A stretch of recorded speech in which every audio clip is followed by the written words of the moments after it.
Hey everybody, this is Rydo and we're back to the minigame podcast. We'll do warm up for about an hour and then we'll jump into the video game news. Today is Friday, February 21st, 2025. We'll scroll down the SteamDB top concurrent games as far as the concurrent number of players in this column. I guess I should point out the column since I got rid of the headers. Over their maximum concurrent player base, which for Counter-Strike 2 is still very high with all of that Counter-Strike 2 source updates. And I would assume that Counter-Strike 2 is still on Source 1 also, but I could be very, very wrong about that. In fact, it is possible that the entire lineage of Valve made games that use the Source Engine are now using Source Engine 2. I would have to really go into more of a deep dive than I'm willing to do. Speaking of deep dives, as far as catching up, I am now on my second iteration of wiring a three-way switch using smart motion detection switches that, I'm not 100% sure if I'm ever going to get it to work the way I want it to. The way I've wired it now, one switch kind of overrides the other switch, but weirdly, what I was not expecting there was for one switch to override the switch from an on state to an off state. So what is happening now is I'm walking from the front of the hall, the lights are turning on as expected, and then when I get to the back of the hall, the motion sensor sees me and turns off the lights, which almost seems perfect, but isn't really what I'd want. If I was going to go with that, I'd want a delay, and inherently you're making a big assumption there that there's only one person in the hall, and that there would never be two people in the hall that would set off a motion sensor in one spot. Whereas ideally, I would want it just to have some kind of vacancy element to it that clearly is just not really happening. Like the vacancy element there does seem like it kind of works with one switch, where if you stand in front of a switch it will dance. If you stand and dance in front of it, it will stay on until it stops seeing motion, even past the timer amount. But that information doesn't seem like it is being accurately communicated in between the two. And in the current wiring configuration I have, if I have them communicate to each other over Wi-Fi, it actually flips the switch multiple times, and so there's this just issue where the switches themselves are flickering the smart bulbs, which I'm doubling up on the smarts there, certainly, in the track lighting, which I did install track lighting. It was more one of those things where my measuring was not making it seem as centered as my eye did, so I measured, tried to get everything centered, and then in the end I ended up just eyeballing it. Undoubtedly there's just some angle issues there with where the box is, and because of the way the box was installed, I ran into another nightmare scenario. There's a electrical plastic box or metal box in the ceiling, a canopy box, not to be confused with say, a ceiling fan box, which should be bigger and stronger because it's going to be holding something with a motor that's going to be pushing down against itself and much heavier. So the canopy box was installed in such a way that the mounting screws were going in parallel with the length of the hull. So there's a screw on the, if you were facing the light fixture, which originally was just a regular light bulb fixture where you'd screw in one light bulb. Now I have another light fixture that I'm going to have to use a whole adapter kit on because it's a recessed canister light, and that's even a bigger mess, but not for the same reasons. Or at least hopefully not for the same reasons. I'll have to wait till I get to that. But the regular box, the screws are, if you're facing it in the hull, either way, you're going to see the screws, one screw, and in line is the other screw. It should have been 90 degrees of that. Whichever way you were facing it in the hull, there should be a screw on the left and there should be a screw on the right. Now, that wouldn't have mattered one bit if you always had the same lighting fixture. So it's almost excusable in this case that it went that way, and very possibly newer boxes may have screw holes at the 0 degrees, 90 degrees, 180 degrees, 270 degrees spots, so you can move the screws anywhere you want. And very possibly there is some kind of metal bracket thing that I could have used to rotate the screw holes 90 degrees. Why it is a problem is when you're putting up track lights, the track lights are going to run, the tracks are going to run right into those screws, which leaves you with a couple options. You can then use a screw hole on the track and then potentially drill another screw hole. I didn't even bother to drill another screw hole to attach it both tightly to that. Or you rip out the box, rotate it, and put in a new box, which is way too much work.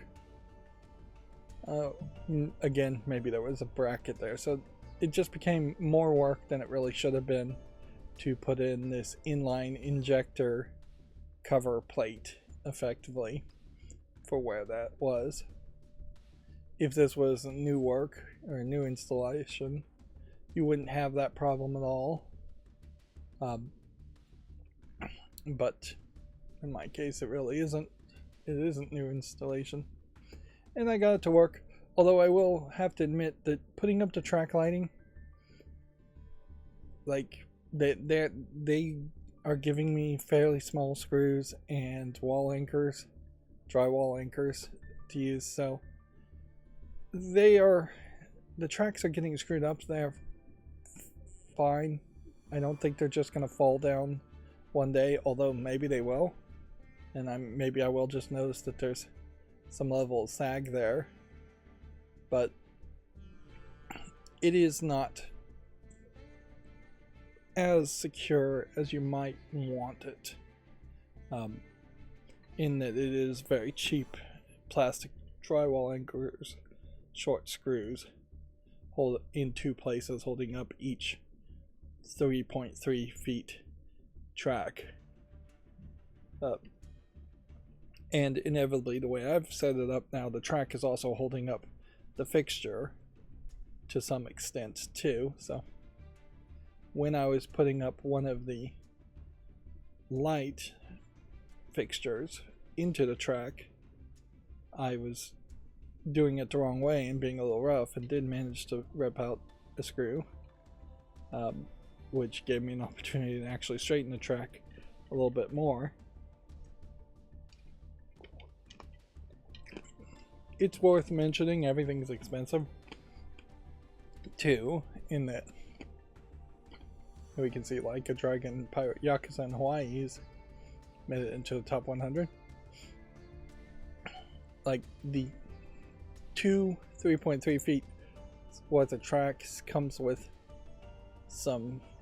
all the accessories you need, so there's kind of like an extra price being added into that, and it's still like $50 for something that realistically should probably be about $10 to $25 worth of stuff. Maybe that is in part also because I'm buying it from Amazon, but yeah, I have tried a couple times and compared it to the local hardware store, and the things are just really expensive there too.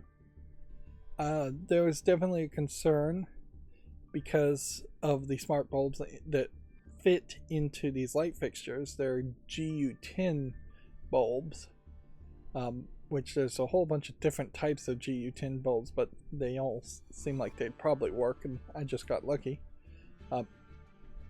That they're really at most going to be the equivalent of 50-watt bulbs, and so you're going to need several of them, either pointing directly down or reflecting off of paintings on the wall or just angled somewhere to get this incredibly dark hallway to be bright enough.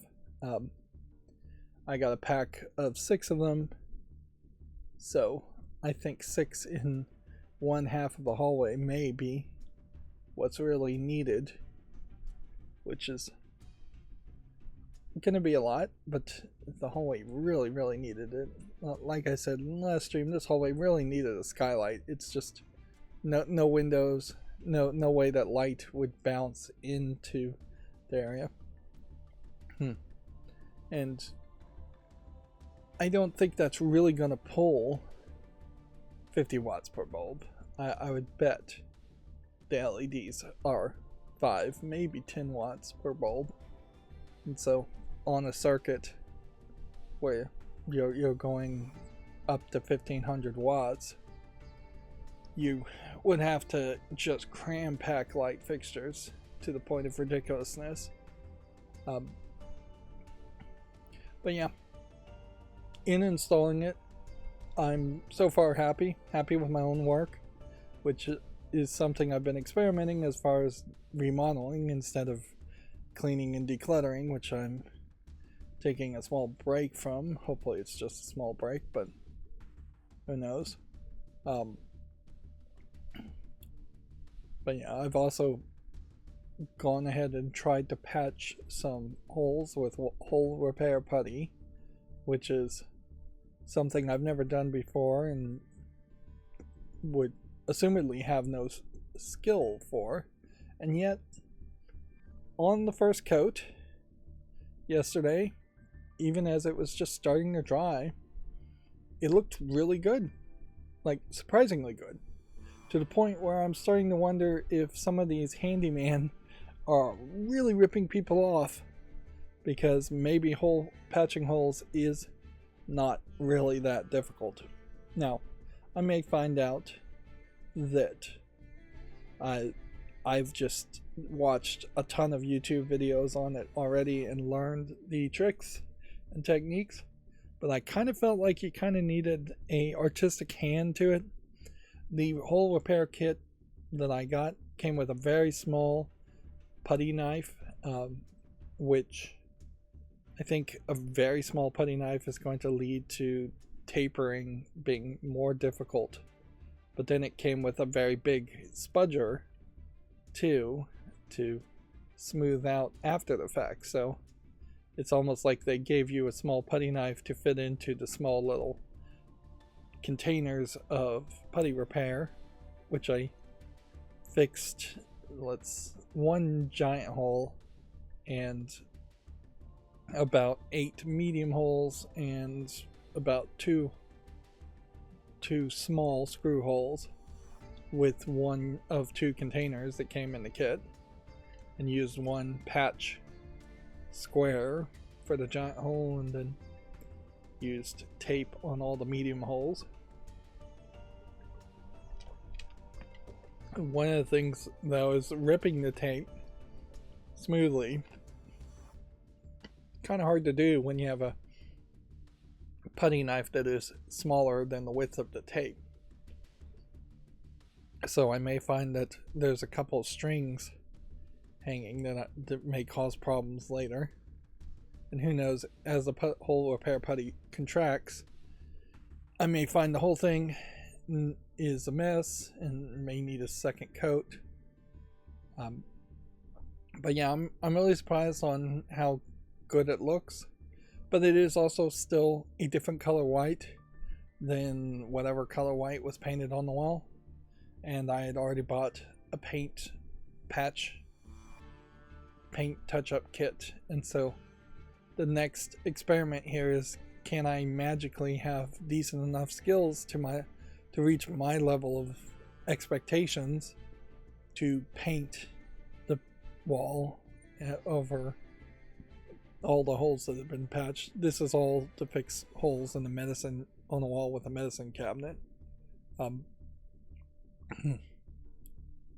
Yeah, I set myself up for a potential frustration in that I threw a cord that I'll need later behind the wall and patch the hole, because I'm going to move that hole later, but it probably won't be a big problem.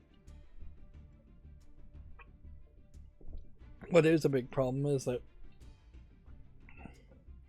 I still need to find somebody, just because the medicine cabinet is so big, I need somebody to help me hold it up and put in the screws and all of that. And I thought I had somebody and I lost it. And just finding good contractors that don't want to screw you or that want to argue with you, or that don't want to argue with you, it's kind of a frustrating issue. I actually think I've been having this problem where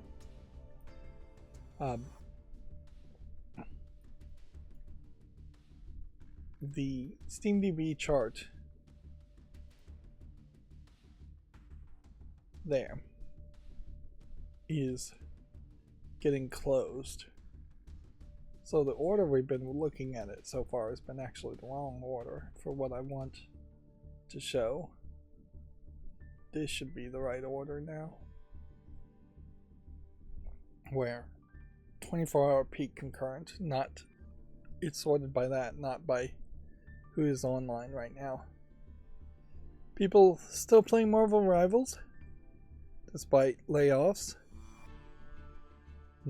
Still, I assume, a lot of bots playing Banana. I watched another YouTube video of that Let's Dig a Hole game. I think that's the name of it, or something similar to that, where they dug out 100% of the backyard that you dig a hole in, and there's nothing really special there. It's just a huge waste of time in the long run. No extra secrets other than what people have already found, which it feels like there really is just 2 treasure chests and 2 mines and 2 keys, and then there's the end of the game. Which it would be interesting if they patched it at some point and not taking the treasure chests made the game go further, or there was speculation that having the teleporter secret item would let you go get a different ending, and that's not true either. One thing that I realized in watching that video, jumping around, not wasting the full amount of time to watch the entire video, is that there literally have been several games that have that same kind of visuals and gameplay mechanic that have come out, and also have a lot more to them over the past couple of years. And so it just becomes very odd and just weird that Let's Dig a Hole has gained players' attention without actually having any advertisement around it, other than probably, I imagine, Twitch streamers and YouTube streamers found it and made it popular. Which this may be a testament that Twitch streamers and YouTubers, content creators in general, have just gained way too much influence on gamers that concepts that have already been done, even done better, are being ignored until somebody decides to play one specific game, and then that one specific game, even if it is considerably worse, or at least smaller, it's gaining popularity. Speaking of content creators having a lot of influence, PewDiePie just put out a video around him building a PC for the first time, which he's just had PCs handed to him before, or had somebody else build them or bought pre-builts before. So it would be interesting to see if PewDiePie has enough influence that would encourage other people to build PCs.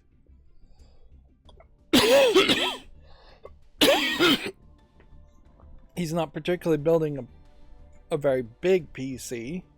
Living in Japan maybe influences that. But just the actual physical size of the case is going to limit the amount of power he could build into a PC, which for him, I would assume he needs something more powerful. If it did encourage new people, let's move over to this day in history. If it did encourage new people to build PCs, now's not particularly a great time in the United States in particular to build PCs. You're a little too late, although if you need one now, it's probably only going to get more expensive. HAL Laboratory, I believe subsidiary of Nintendo, was formed 45 years ago. HAL Laboratory basically being a second party developer, I think, of the hardware of Nintendo consoles and such.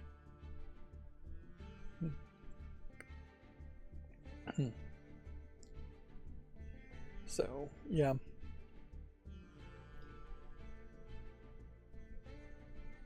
Building a PC still is,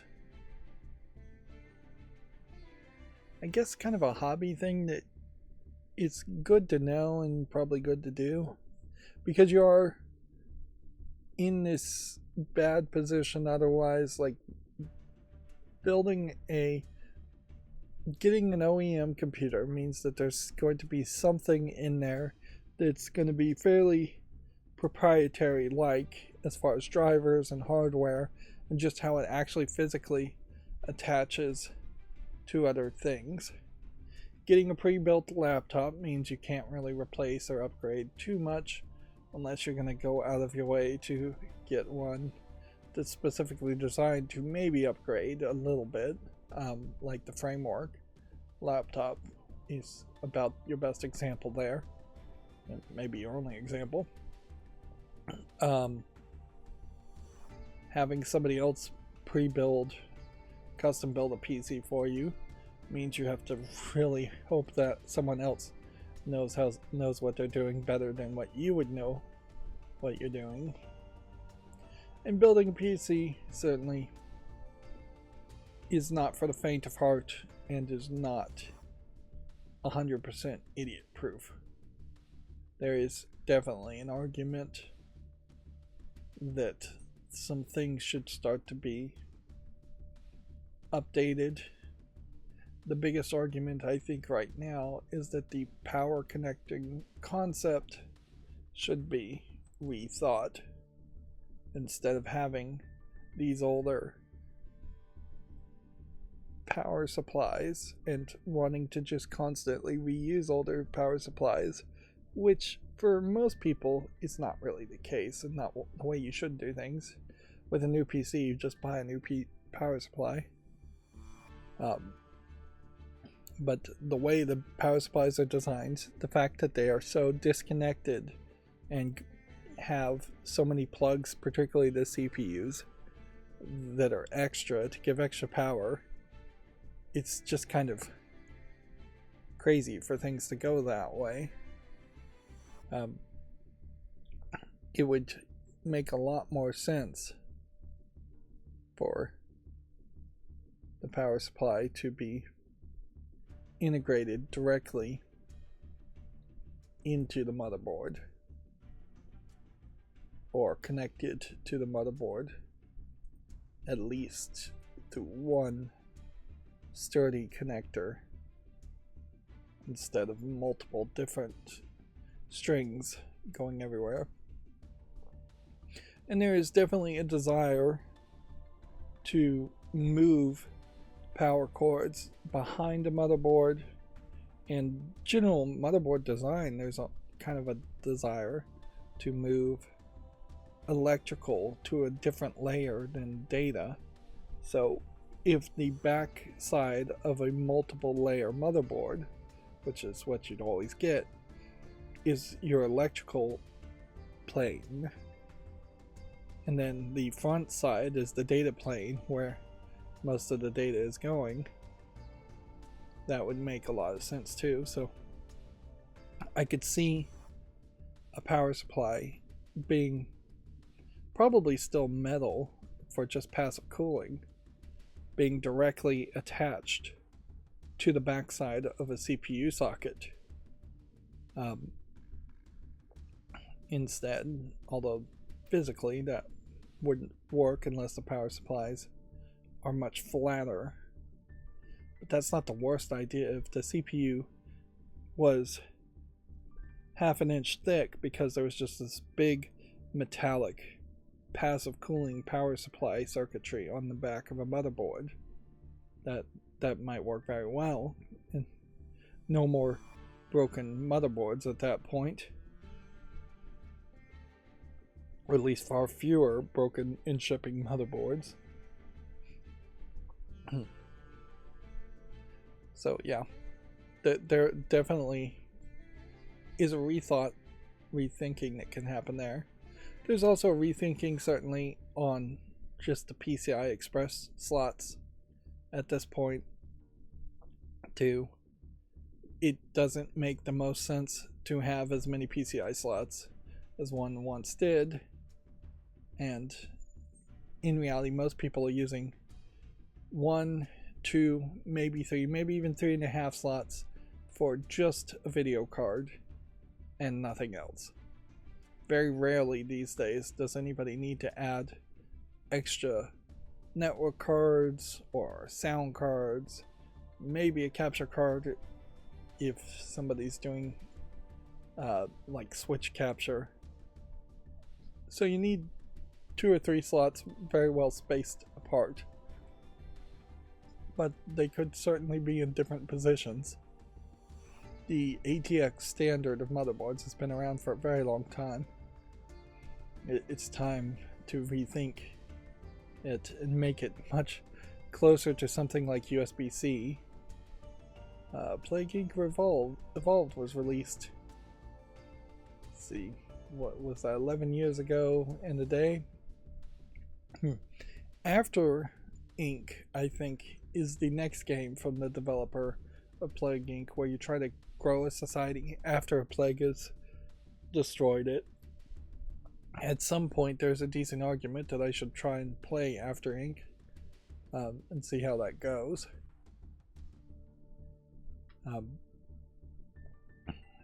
I wouldn't be surprised if it's a little bit more difficult than Plague Inc., and Plague Inc. itself could be fairly difficult at times.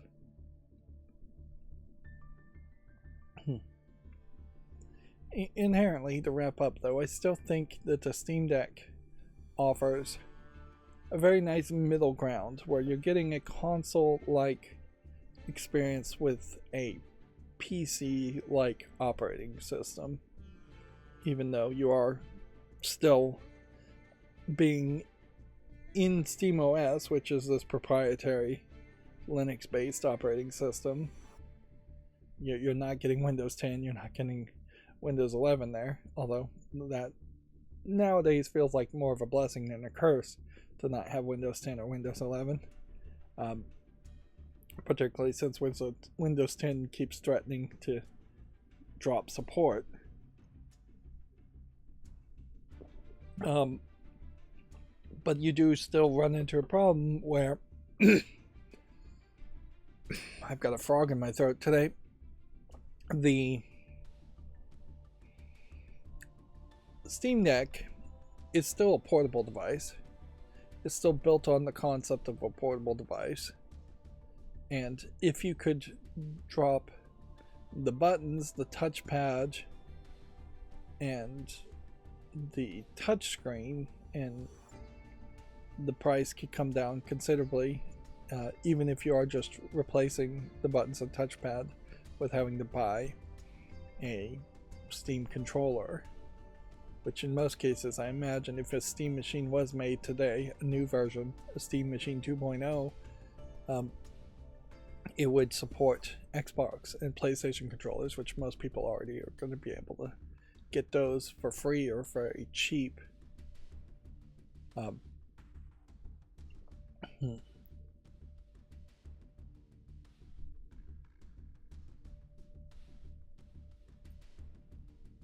But yeah,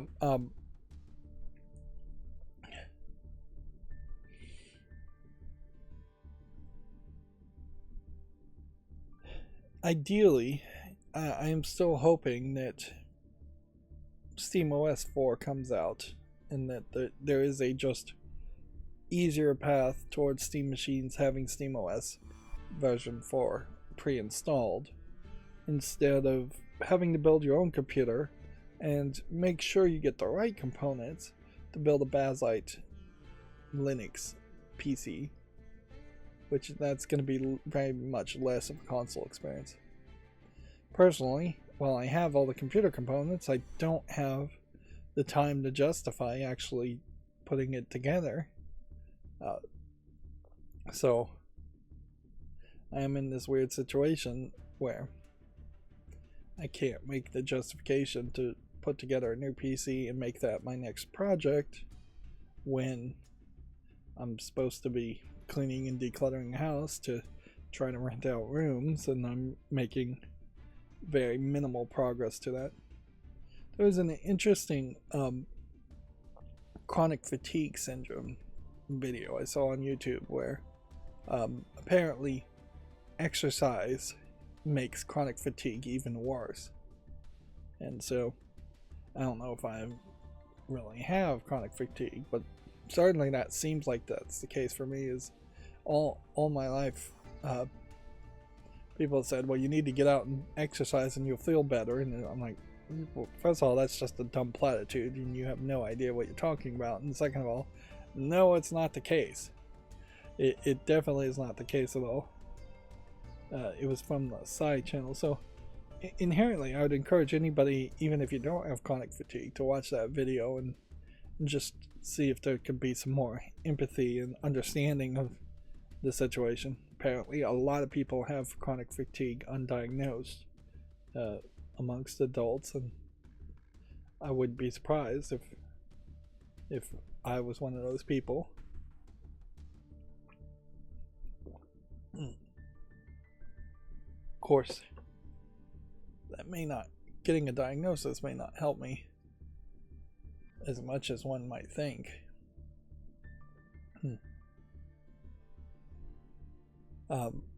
But yeah, I am in this weird situation where I'm increasingly just not accomplishing as much as I'd want, although I'm accomplishing some things. To go back to the motion switches, I'm gonna try them a little bit more, probably for a day or two, and see if I can get it to work well enough. Otherwise, I think I might straight up have to rewire them so that neither one are actually controlling either one. It's just going to be a case where the power will come in from one spot, it will be split in two different directions, it will power the circuitry inside the motion switches, and when the motion switches themselves decide to send power out to the lamp, they both will have a path to send it and merge the power back into that lamp. So there would be a scenario where neither switch is on, so the light would be off. One switch is on, the light would be on. Both switches are on, the light should be on. Theoretically, unless I've completely forgotten how electricity works, which it's been a long time since my electricity class, so I'm not 100% willing to eliminate that, but 99.9%. Theoretically, this should be fine. Like, there's not really a way to backfeed electricity through one switch to the other. As far as I would guess, one would hope that it would not allow for that and that there would be a diode to prevent power going back through the circuitry. And as I tried to explain it in the last point, as long as there's only one source of 120 volts coming in, it would just be split. Basically 60 volts, well, more likely it would be actually 120 volts with half the current going through one path and half of the current going through the other. I don't think it actually would split the voltage in that case, having two paths that did merge back into one. And half the current going through two paths would just mean less heat going through it, not more. There is, I guess, some small possibility that the circuitry could do something wonky there. But yeah,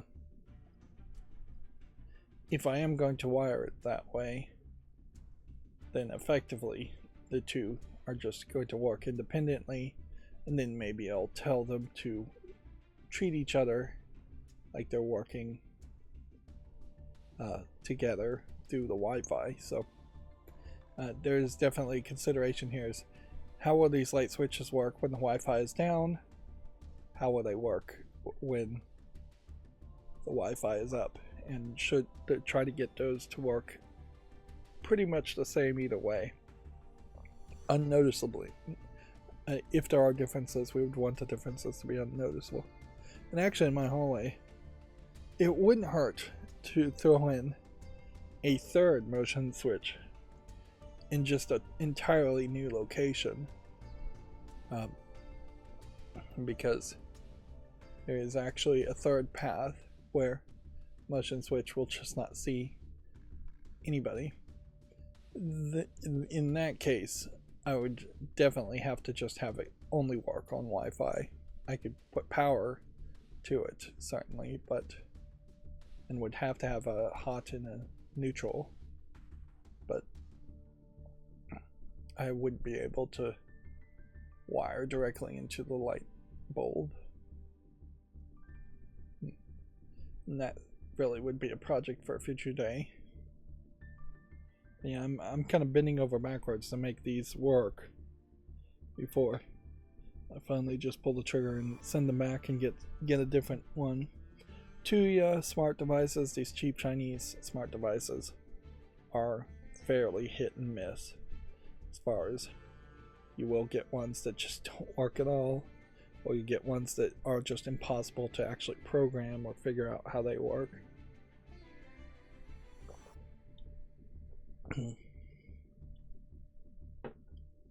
And there isn't a ton of them available that have actual switches on the front of them and motion sensors, whereas most people are looking for more modern millimeter wave presence sensors, not motion sensors that would send better signals.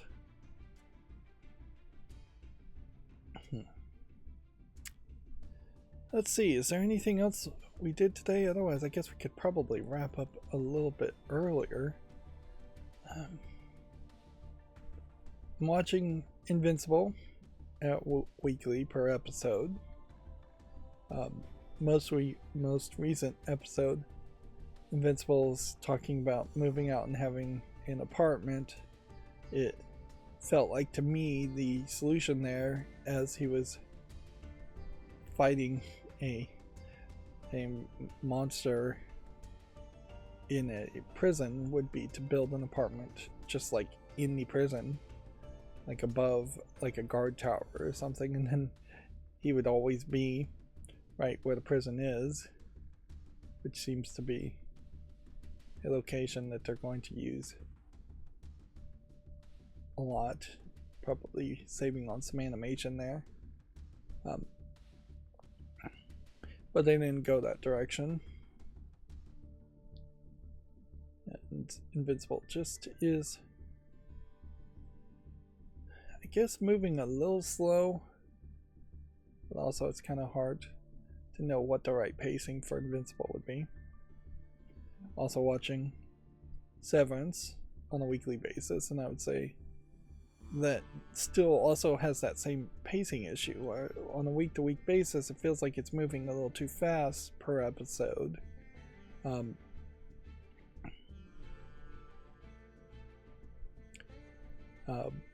But then in the longer run it kind of feels like it's not moving fast enough. I'm actually not sure that my chart is getting updated with the macro right now. If it is accidentally closing the chart, I wouldn't be surprised if it's actually also failing to submit the information that's supposed to be collected from that chart. And it's such a low priority that I'm just not going to ever go and check to see if maybe the last sample date was a while ago.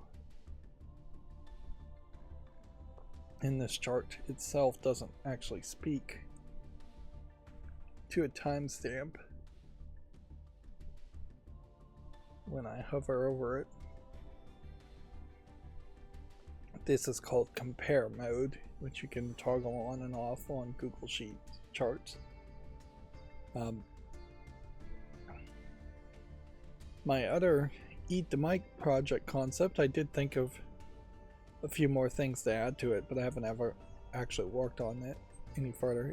It's going to be a very rough, here's a concept that's mostly text project that I really should just get it done as good as it's going to be and then move on, because yeah, it's not going to really end up being much of anything without, it's not going to have any real technology. But one of the things I overlooked is just keep your hands to yourself, which, yeah, some of those basic things that you would say to a kindergartner may very well be the things that as a producer of like a podcast you might need to just point to the sign and say, hey, keep your hands to yourself.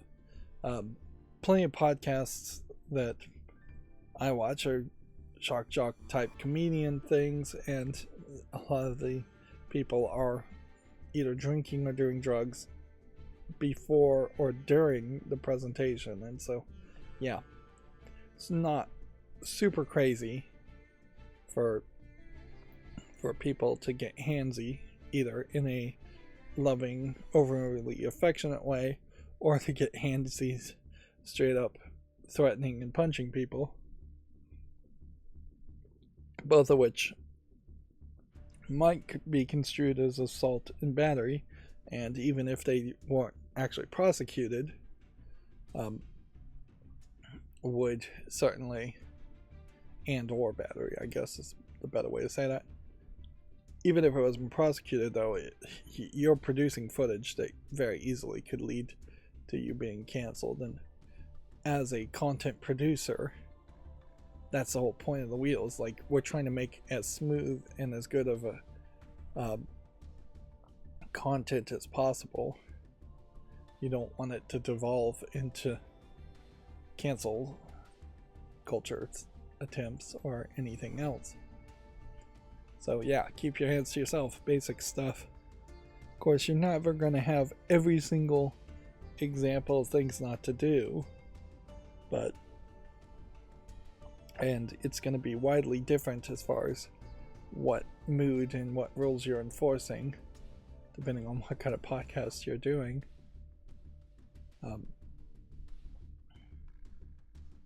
But yeah, the idea is to create just a general base concept and let it be adaptable.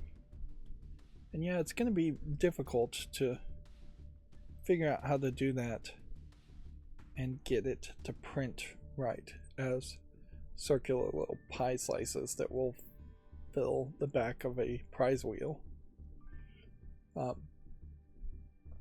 I'll have to make the chart so it prints on a full sheet of letter paper, and then take the dimensions of the letter paper into account. There is how I'm thinking I'll have to do it. Otherwise, yeah, I'm not really accomplishing too much. I'm watching a lot of Psych, which I really hate on streaming shows, streaming services, when you have these kind of made-for-TV shows and the quality just looks really bad. I wouldn't be surprised if USA, which was airing Psych, did not really record in very high resolution in the first place, and maybe dumped everything to something like digital tape, or maybe even something like beta or VHS to archive the shows, and then eventually converted that to digital and DVD. Yeah.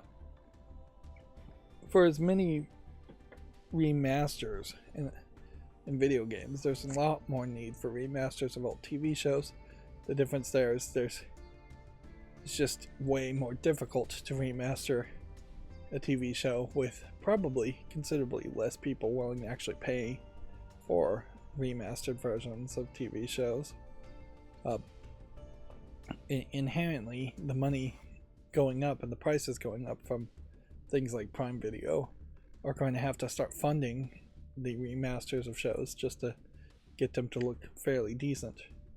It's also worth pointing out that one of the services, whether it's Apple TV or Prime Video, I'm not sure which one, is notoriously bad about their subtitles being out of order. I think it's Prime Video. Whereas watching Severance on Apple TV, they tell you at the beginning to stay after the credits to see the making of, and then Apple TV will jump when the credits pop up to a different show. And even if you try to fast forward to the credits, it will still try and jump to a different show. So there's just this active effort by the people who are running the app of Apple TV versus the people who are making the content exclusively for Apple TV, to where they are fighting against for people's attention. It's kind of ridiculous.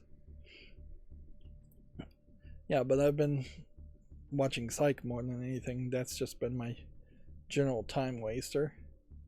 And it definitely is a longer, feels like it's hour-long episodes, so if I'm sitting there and watching 2 or 3 episodes, I'm probably wasting more time than I really should be. It goes from a point of just resting to a point of actively ignoring things. Still playing Memento Mori on my phone, doing those daily quests, doing that grind. It definitely feels a little more grindy than I would like it to. Still playing Pokemon TCG, doing that grind.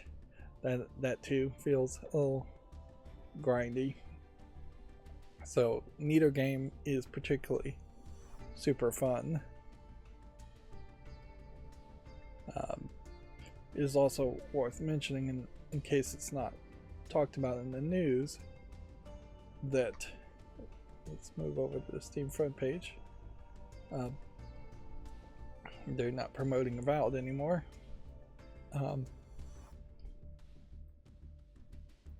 Amazon has decided to shut down several things. I don't think they have shut down the Amazon Prime free games part, though. I don't think that's something. I don't think they've shut down Amazon Lumberyard or Amazon Games development yet. But I wouldn't be surprised if this time next year you see both of those get shut down. Instead, what they're shutting down is the Amazon App Store. To some extent, the App Store may still exist, but they're getting rid of Amazon coins, and I think they really are shutting down the entirety of the Amazon App Store, which is inherently going to mean that there's not a lot of competition other than sideloading on the Amazon on Android phones, and no competition at all on iOS phones. We know Epic wants to make an app store, and I think Microsoft probably wants to make an app store, but it may take a while for those to show up on Android, and it may only show up in Europe on iPhones. Amazon is also discontinuing the ability to download ebooks, or maybe even upload ebooks to your Kindle, locking you into their storefront, which maybe we'll see an increased amount of efforts to hack Kindles if something like that becomes too constricting, but maybe not. I found out something about at least some of the color e-ink screens. I was under the impression that the color e-ink screens were using different colored statically charged balls to get different colors. So the way e-ink screens normally work is that you have black balls that when you statically charge them, they will go to the top of a layer so that you can see them, and if you negatively charge them, for lack of a better term, they will fall down to the bottom of the layer and then it will look white. My thought was what they had done is just like regular LCDs, they had made some red colored balls and green colored balls and white colored balls. Actually, it seems what they've done, at least on some of them, is they've put a layer of filtering plastic where it is just a red color blotch, a green color blotch, a blue color blotch, and then probably a clear color blotch too, and maybe not in a row, maybe more in a hexagon pattern. So it's just a regular e-ink screen, but the whiteness combines with the red to show red, or the blackness combines with the red to show no red. Which, yeah, that is a more efficient way, certainly, to add color to an e-ink screen. Although, it becomes harder to figure out how you'd have different shades of color doing it that way as far as brightness goes. You probably do have to do some extra work to figure out how to adjust colors. And color e-ink screens definitely are not doing like 16 million colors, which even by today's standards, 16 million colors is probably still too few. It'll probably be a very long time, if ever, before we got to a point where you'd have something you could describe as high dynamic range e-ink screens. And even at that, the ebooks and e-ink screens have been out for a very long time, and they're still struggling to push 24 frames per second at most. Yeah.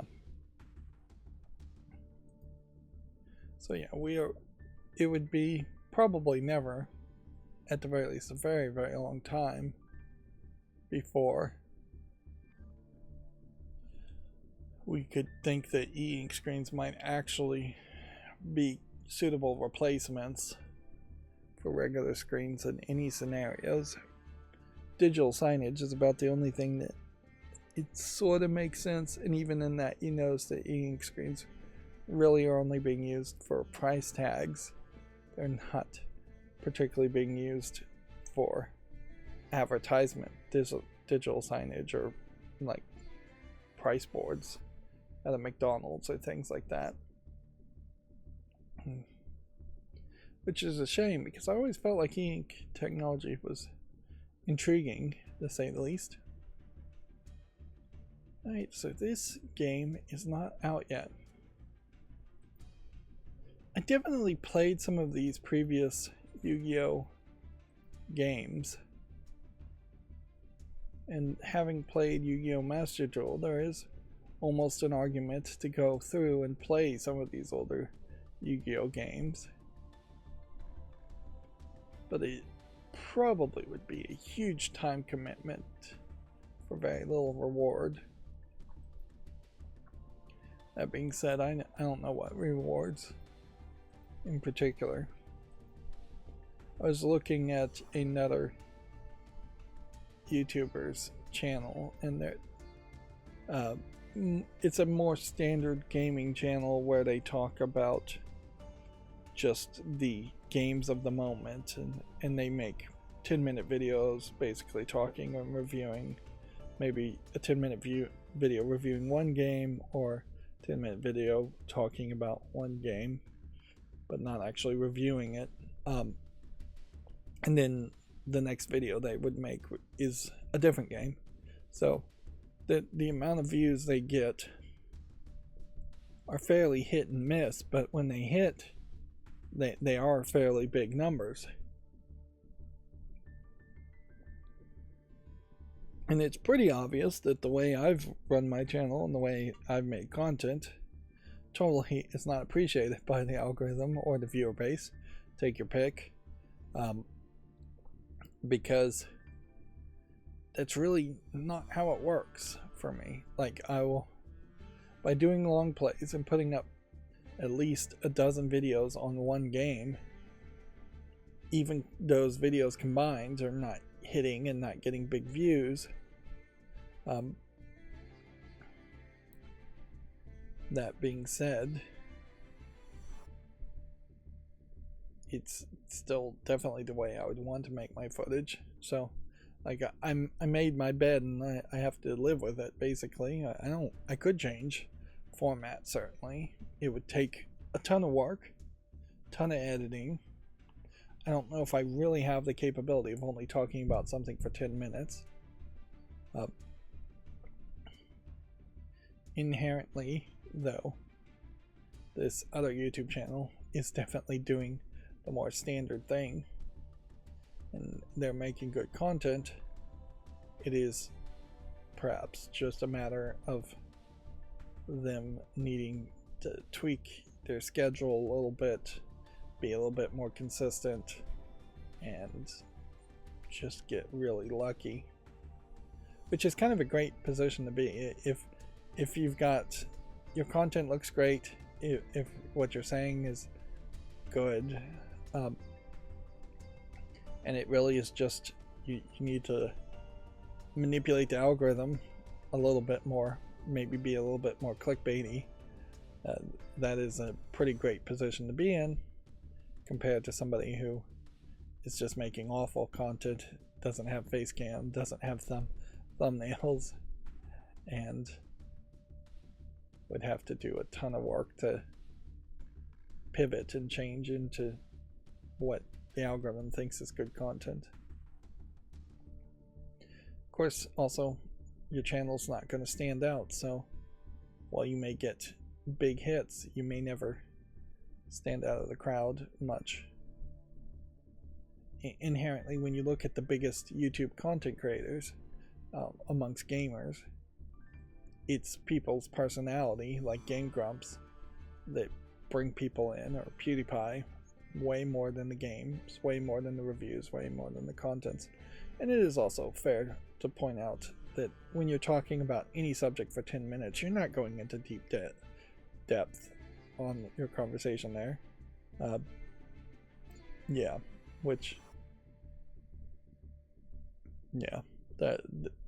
Just describing a 2-hour movie in the Super Mario Brothers movie review took me about 2 hours of just describing it and getting all my thoughts out. So that's really where you have to go into depth. So yeah, there definitely are at least 3 different types of gamers as far as content creators. There's the chilled, laid back, relax, I may have face cam but I'm not saying anything gamer, no commentary gamers, which are very popular, although questionably I wonder if those kinds of content creators are going to stay in the YouTube Partner Program or be allowed into the YouTube Partner Program in the first place, considering how the laid back, no commentary gamers, sometimes with face cam, sometimes without, I mean, they definitely don't have much of a fair use argument. They can shout until they're blue in the face about fair use, but when you're not adding any commentary, criticism, review, or educational information or anything there, I don't know how you can legitimately make an argument of fair use, particularly since there's a huge amount of the gaming content that you're showing where you're just not adding any commentary. That being said, I wouldn't be surprised if YouTube lets them in the lower tier of the partner program, but doesn't ever really let them run ads, which for some people that may work very well, where you're just getting membership money or Patreon money, but not trying to get ads from a larger audience, ad revenue from a larger audience. Then you have the most common game reviewer people that are doing podcasts or just short review videos. Then you have Video Game Donkey, who are doing really short joke things, and Game Grumps doing joke things. And then I guess I'm probably somewhat unique in the long plays. I don't know if there's anybody that I really know that does full long plays with commentary, which you would think being somewhat or fairly unique content creator would mean something, but not really. It doesn't feel like the algorithm has been trained to appreciate uniqueness on YouTube. No Steam Decks available on sale.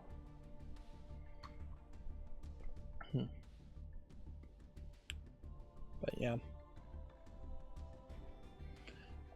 I've thought that it might be interesting to see if somebody could take my long plays and cut them down into shorter experiences, but I don't really think that would work either. And still would be fairly long experiences. Yeah. And I guess I'll leave it at that. It does seem kind of surprising. It always takes about an hour to go through this whole warm-up section. It also kind of feels like on this Friday that there's probably not going to be as much news, which is believable. Let's go through Video Games Chronicle news and see how that goes. Game Pass has 2 new games are playable on Xbox and PC, plus multiple titles are going to be leaving Game Pass in a week. So our standard update of information.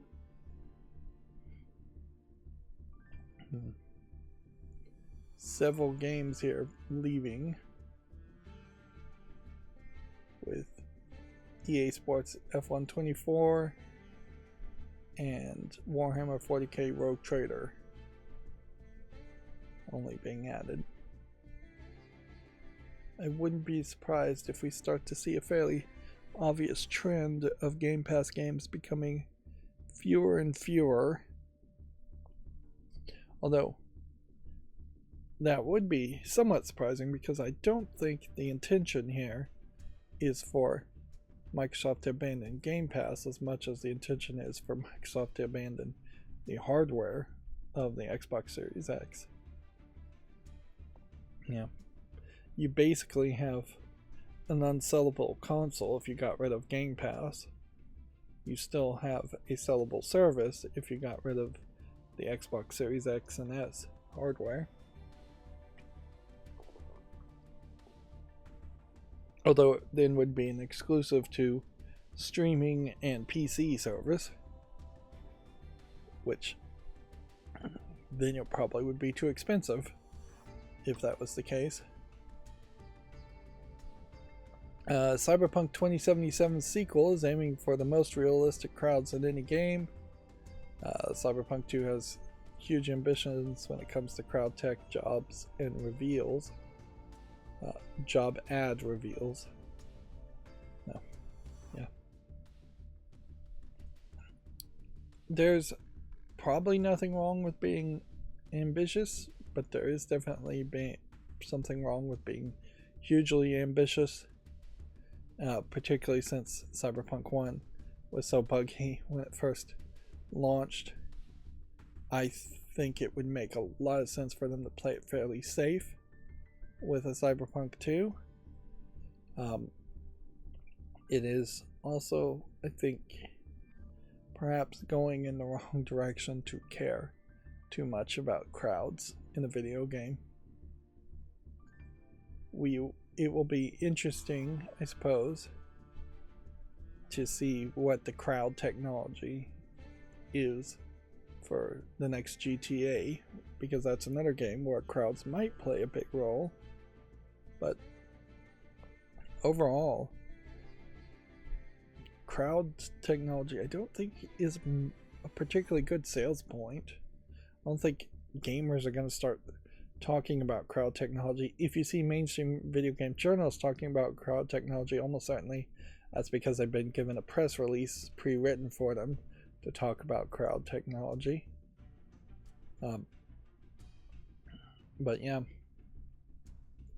in general, if you make crowds and it's just a bunch of people standing in one spot, that's pretty good for a game, because then you know where that one character is if you actually are going to go talk or interact with them in any way. Usually the interactable NPCs are either on a schedule, which even in Skyrim I felt like the idea of a schedule where characters that you would interact with might be in different places at different times of the day seemed to overcomplicate the whole thing and just not really add much. So yeah, maybe I'm just stuck in my old ways, but I kind of want any shopkeeper or quest giver to be in the same spot always, regardless of the time of day of the week, things like that. I don't think any game has actually tried days of the week as a concept. And then you have your non-interactable crowd or minimally interactable crowd that really just needs to follow some generic paths, whether walking up and down the street, possibly going in circles. A lot of that crowd that you don't interact with may just turn a corner and be despawned, and then like a new person would be respawned at the beginning of a path. Like, I don't really think you need too much of that. Now, I can admit that there might be some interesting sequences where somebody pulls out a gun and the crowd goes running. So I could see programming that, but then that could be very much just a cinematic sequence too. And I don't know how you interact with the crowd much more than that.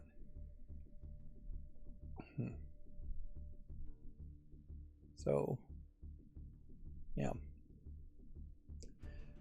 I am admittedly just becoming more and more of an old fogey, though, as far as technology goes in games.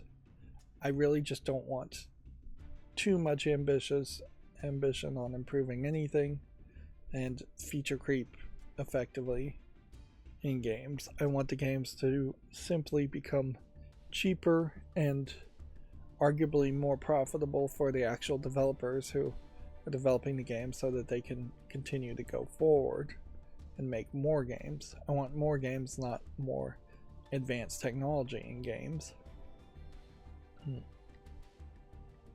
I would have to go back and do some research to see if Cyberpunk's first crowd technology was particularly dumb. I don't think it was that dumb, though. And it is worth taking a step back and realize that this idea of most realistic crowds in any game claim is the same kinds of claims that Cyberpunk 1 tried to have, which led to, I think, being over ambitious in the first place. And it is really just a rephrasing of the ideas of an open world sandbox game where you make your own fun. And again, we'll see with the next Grand Theft Auto if this isn't exactly what they sell you, is a open world sandbox game where you have to work very hard to make your own fun. Which on some levels, some games have succeeded greatly by being open world sandbox games, but my taste in particular is always for a more curated experience than that. Even Witcher 3, which I think is a very good game, if not one of the best, had some major issues in parts of its open world sections where you're really not doing anything. You're just riding through the trees and making the landmass larger, particularly in the island in the middle of the game where you're rowing a boat and looking for sunken treasure and fighting harpies, and that's all you're doing for a significant portion of that map. I think Witcher 3 in particular would have been better had the map been shrunken a little bit, had the rowboat section been completely eliminated, had the entire story been a lot more linear. Anyways, moving on. Apparently it may cost nearly $90 to unlock all the Call of Duty Black Ops Teenage Mutant Ninja Turtle content. The single character bundle will likely cost $19.99 of premium currency. I believe we've seen with Ninja Turtles this happened before, where there was some other crossover or something that was really, really expensive. Ninja Turtles at this point, I think, is fully under the control and ownership of Nickelodeon, which I think Nickelodeon at this point is still independent, so they may be really just milking it and going the Hasbro direction. I'd also say these Ninja Turtles from a side-on view look fairly wider than you would expect. Like, that is really wide looking. This may be Call of Duty's fault more than Ninja Turtles' fault, but I bet both sides are to blame. And it certainly has to be admitted that Call of Duty does not feel like it is a particularly serious game these days for its themes that you would expect if it does have crossover Ninja Turtle content. But the solution here is pretty easy. Don't play Black Ops 6, or don't play Black Ops 6 and pay for the Ninja Turtles content. This is arguably the bare minimum type of boycott that gamers should do, is to not buy overpriced cosmetics. Let's see, the Lego Game Boy price, release date, and piece count appear online. This is the first Nintendo Lego handheld coming in October. I definitely was thinking about how last night about how I have a lot of Lego sets, and I do at some point need to figure out a way to start to put the Lego sets together and actually enjoy them. Which that's just yet another thing that would take up time. The account claims that it's going to be released October 1st. That seems believable, and will cost $60 and have 421 pieces, which is probably premium, generally you're looking for 10 cents per piece, so $42.10 would be generally what you're looking for. Bumping it up to 60 because of the Nintendo Premium seems believable.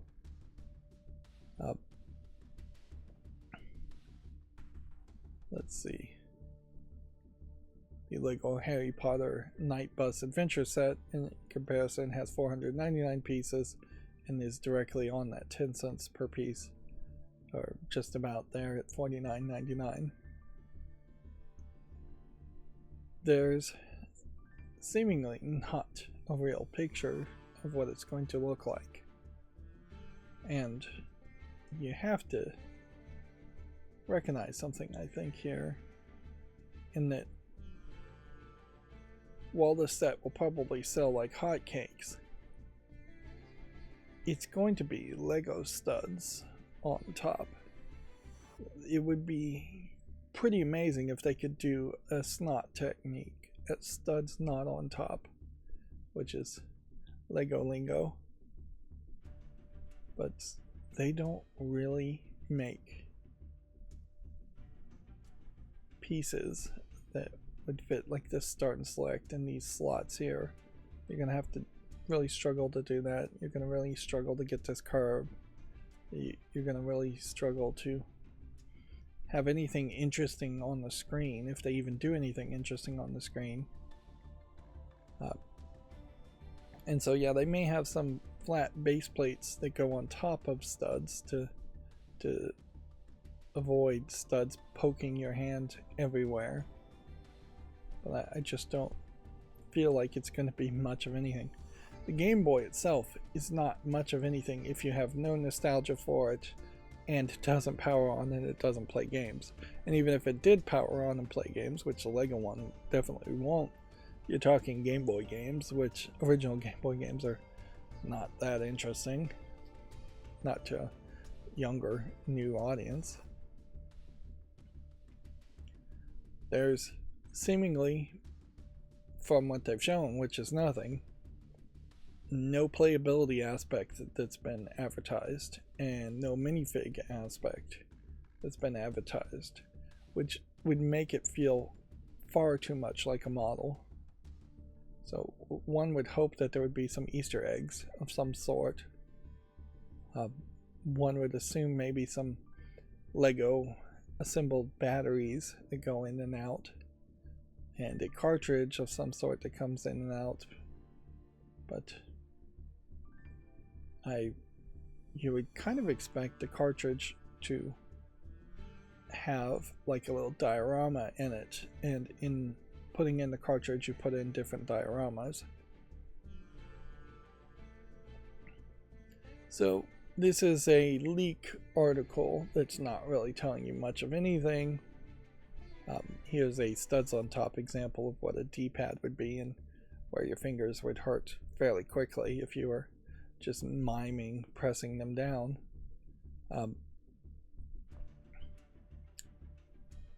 So yeah, this is a leak article, and I am going to be much more interested when Lego actually shows something, shows the final product. It is worth mentioning that even decades ago there were fake Game Boy toys, licensed toy products, that were more interactive than what's been announced so far. As far as there were Game Boys that had little water jet air bubble functions, and so there was this little water in the screen, little aquarium, and you'd use the buttons to shoot out air bubbles that would make little plastic rings float, and you try to get the rings to land on plastic poles. And if a toy like that is more interactive than a Lego in 2025, that's going to be a huge disappointment. I'm pretty sure there was at least a McDonald's or Burger King toy that looked like a Lego thing that might have had some playability too. I wouldn't be surprised if there was a Game Boy Transformer toy at some point. But yeah. Game Boys super popular because they were portable, and basically that's the only reason they were super popular. They were portable and the games were interchangeable compared to LCD games, which were also somewhat popular but much cheaper and only one game.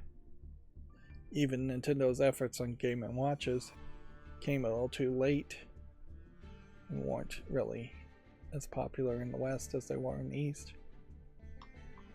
Moving on, the most ambitious survival game ever made, Dune Awakening, finally has a launch date. Seems like everybody is being very ambitious these days, yet the layoffs keep coming, so it does seem really, really crazy as far as the situation we're having. There's always two problems I have to say around anything Dune related. One, I'm never going to bother to read the books or watch the movies probably at all, regardless of how good the movies are as far as translating the books. And two, from what I hear from people who have read the books, what gets shown in the first movie is a world building story that eventually leads to the hero turning into this like god emperor, fascist like dictator. And so like the first movie makes the protagonist that you follow a hero, and then it seems like they turn into a monster later on, which that doesn't feel like the kind of story that I would enjoy. I mean, maybe I'm misunderstanding something there, but I just don't know. I definitely am seeing a lot here in this trailer, because it does look like it has first person shooting, which those suits that they wear are supposed to repel bullets, and that's why they often are stabbing. But clearly not everybody is wearing shields. But they wear shields, and then they also have suits that reclaim moisture from them, from their sweat, and then one assumes urine. Yeah. I've always heard people say that Dune is just too big of a story and too ambitious of a story to translate into other mediums, and that may very well just be the case, is that when something is in the mind's eye, it's just easier to depict it than even what a video game can do. It looked like there were some base building elements also in this game, so it definitely seems ambitious. And I guess it says the base game is $50, which it's nice to start at $50, but I still very well would like to see all games, the entirety of games, be $50 and not have extra DLC and extra costs. Let's see. PS5 has its latest firmware update rolling out to beta users. I suspect very little is going to be changed here. They're changing the way activity cards are viewed on the home screen, adding in more emoji support. It seems like that's just about it. I wouldn't be surprised if the latest update is some kind of server network update too, so that maybe the PSN network won't go down, which we haven't had any kind of follow-up on that at all, as far as why the PSN network was down. GTA 5, which would be the current GTA on PC, is finally getting next-gen console enhancements and GTA Plus subscriptions. That would add new races, missions, and photography challenges, which I would have to assume that they're rushing to get that out before GTA 6 gets released, at which point those kinds of updates would be easily ignored. But yeah, here's an example of just a screenshot of GTA 5, or a concept art of GTA 5, and very noticeably, while there are other cars, and I guess you might consider cars to be crowd elements, I don't see a single person on the side of the road. So clearly that's not really a focus. At least in this screenshot. But yeah. Guess I'll leave it at that.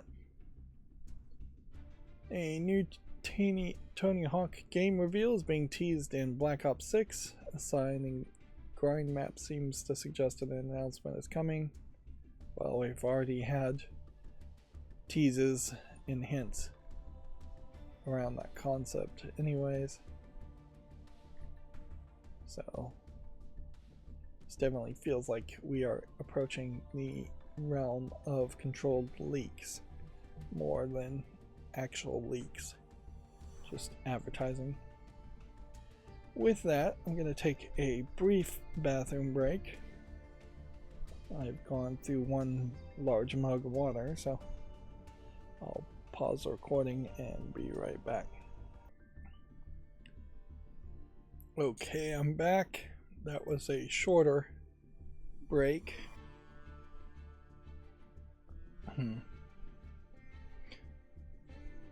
There are some stories I definitely have heard that from like baseball producers, commentators, straight up just peeing in a trash can while talking on the radio, which I will fully say I would never ever do that. But yeah, it does certainly highlight that even if you have 2 or 3 people, which usually when you're having a sports commentator there's at least 2 people there, or you can go quiet for a long time. Even in those cases it helps to maybe have a third or fourth person. On the other hand, it is also worth mentioning that when you have those kinds of podcasts or groupings of content being presented where it's 2 or 3 people, there usually is one person that's way more into it and the other 2 are friends that are going along with it.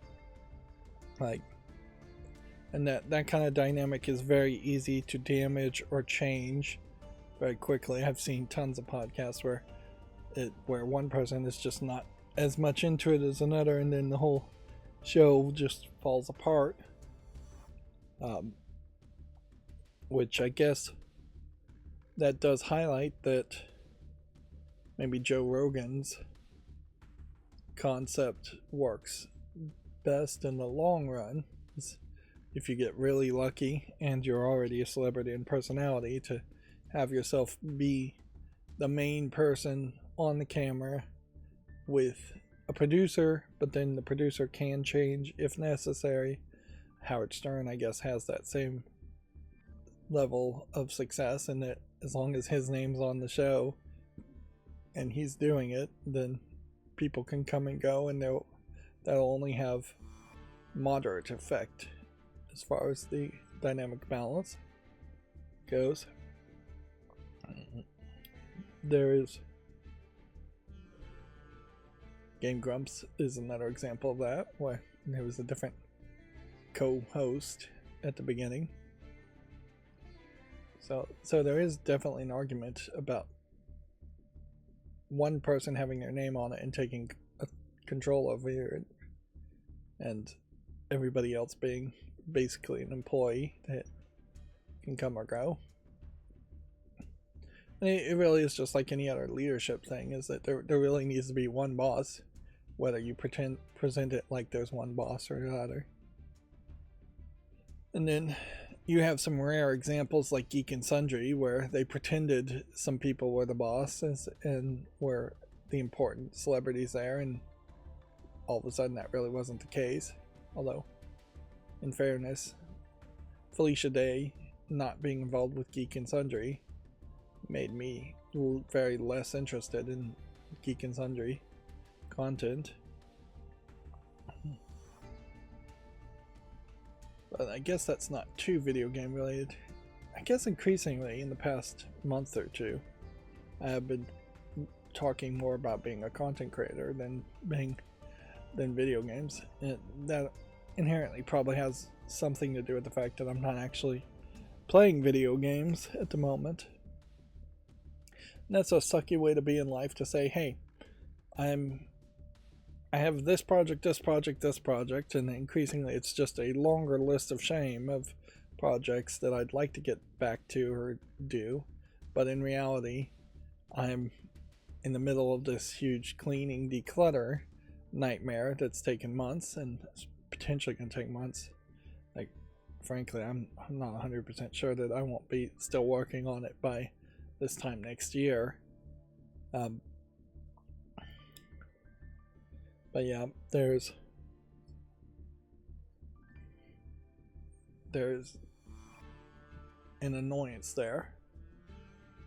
And at some point, maybe I should just get back to playing games as a way of doing something that I actually want to do, instead of just doing things that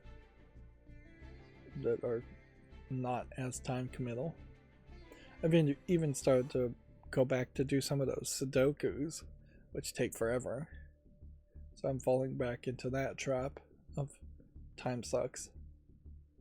Which I guess that's people's lives these days, is that there's just a lot of opportunities for time sucks to happen. Anyways, let's talk about video game news from Video Games Chronicle. Among Us VR is getting a non-VR release called Among Us 3D. I would predict that there's probably going to be a trend of seeing DVR versions of games.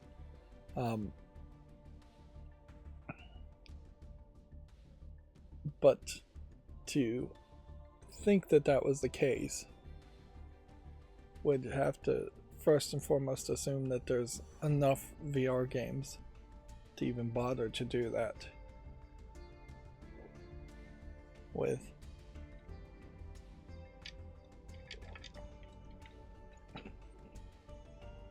I would kind of just assume that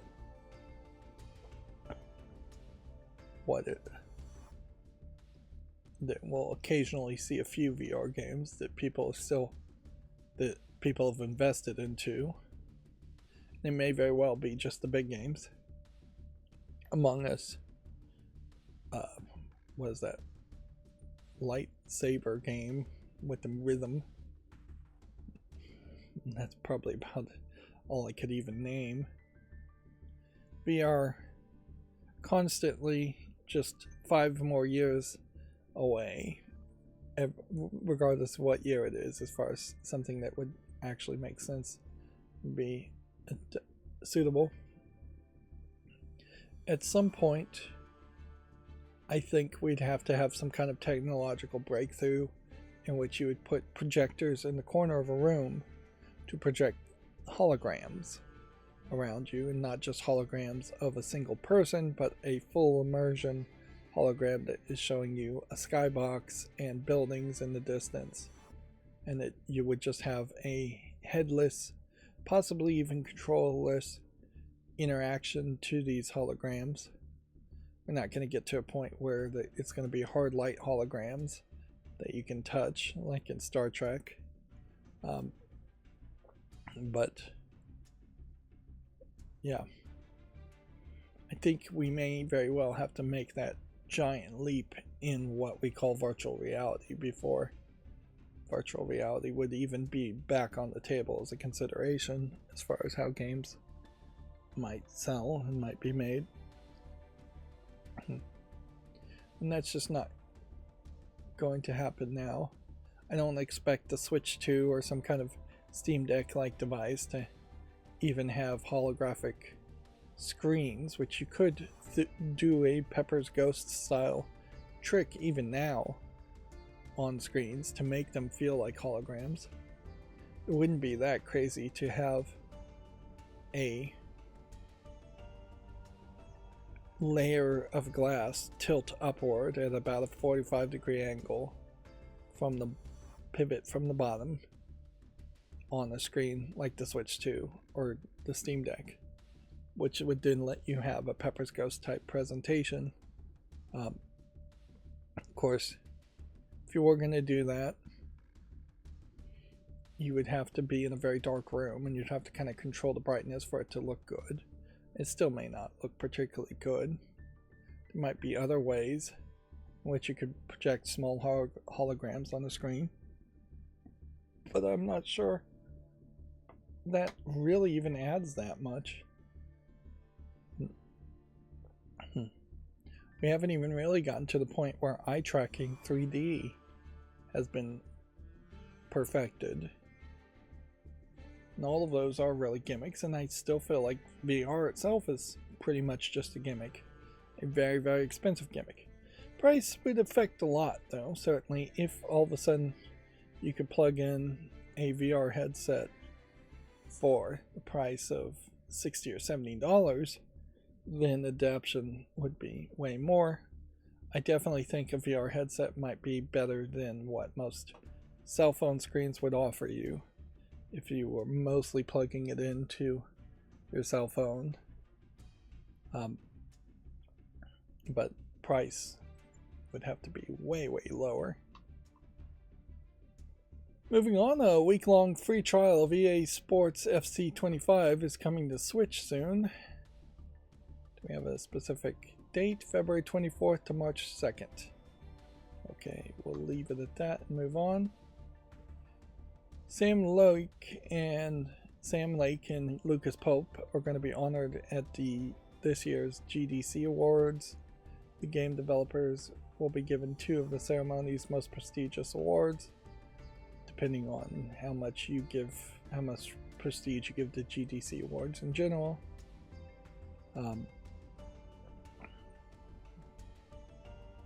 So let's get into the details here so I don't say something wrong.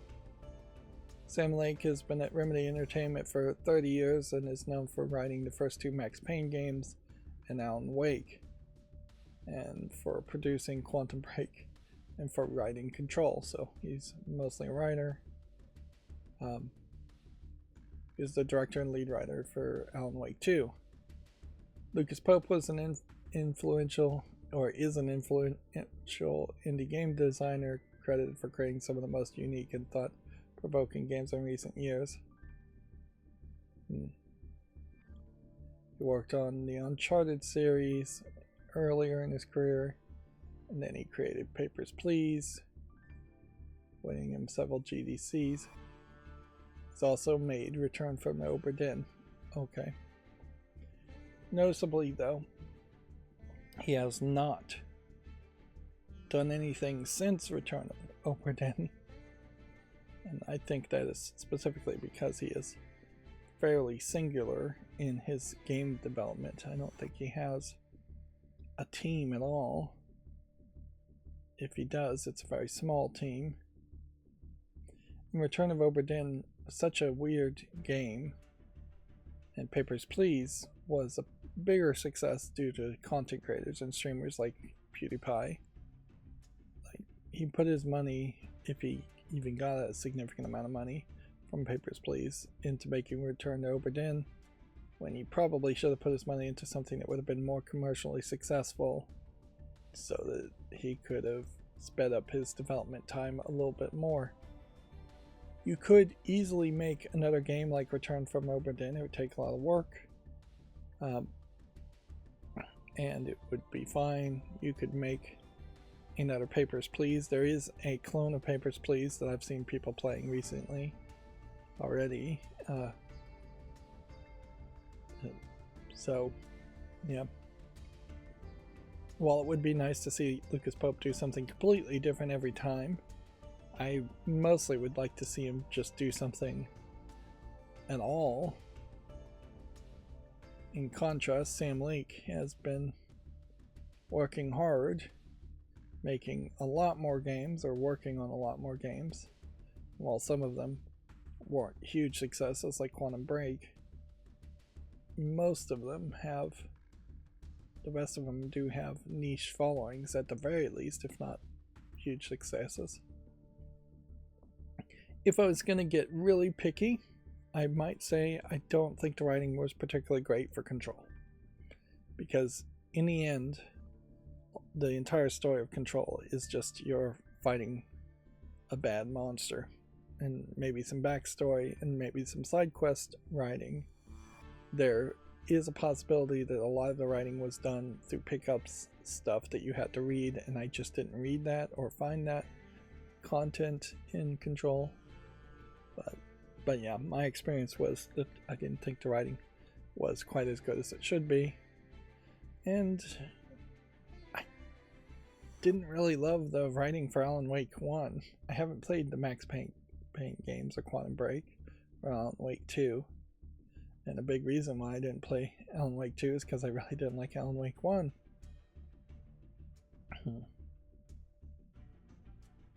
Yeah, it is surprising to see that Lucas Pope worked on the Uncharted series, but it's probably shouldn't be that surprising.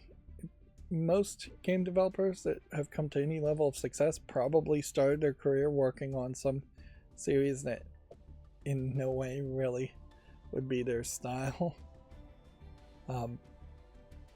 But yeah, we don't really see that too much. I assume this is Sam Lake. I assume this is Lucas Pope. Sam Lake in particular is a fairly attractive headshot here, where this does look like more of a standard nerd shot, artistically in black and white. But yeah, again, it's going to heavily come down to whether you think the GDC awards are prestigious. It should be also mentioned that I just heard that there was some other game awards that was somewhat advertising itself as the anti-woke awards and had the video game nerd as a presenter, which in the interest of balance is probably worth looking that up. Let me see if I can find it. Because I imagine mainstream video game journalism is not going to even try to give it the time of day. And in a lot of ways, I think they sold it fairly heavily as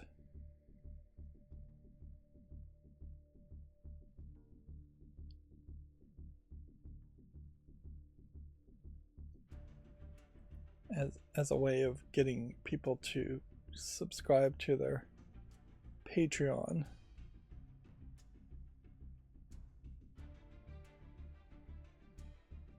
Let's see, is this?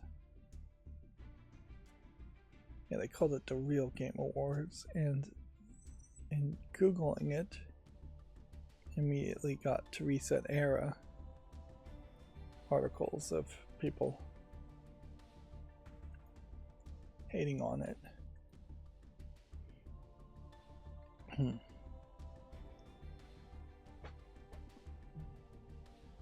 So yeah, it's called the Real Game Awards. They gave out awards whether people wanted them or not. They were definitely putting people towards this $30 a year where you can suggest, nominate, and vote on the Real Game Awards. Although you can suggest categories for 5, or just give 5 for no reason. You can also be elite sponsorship for $1,337,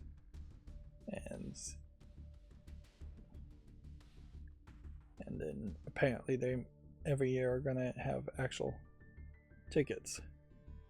See what they describe themselves as. We believe in empowering gamers and amplifying the voices within the gaming community. Our membership represents a commitment to shaping the future of gaming by providing a platform for passionate players to engage, share insights, and participate in the recognition of outstanding achievements in the industry. As members, you join a collective movement dedicated to fostering appreciation for the artistry and innovation found within the games. Together we aim to redefine the relationship between gamers, developers, and the media, ensuring the perspective and experience of players are valued and celebrated. So, inherently, no mention of Gamergate, which at this point, this would be Gamergate version 450, I jokingly say. But that's what Reset Era was calling it. No mention of being anti-woke.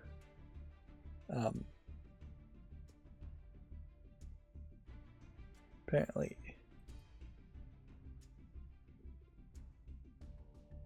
at some point it was going to be Take Back Games.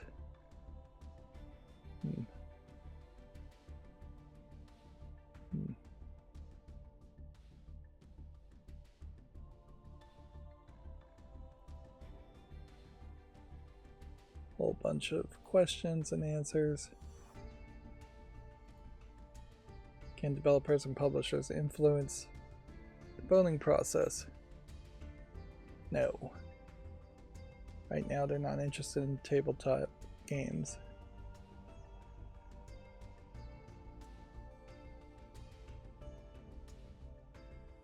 Apparently it's being run by a stuttering Craig. And he was part of Screw Attack.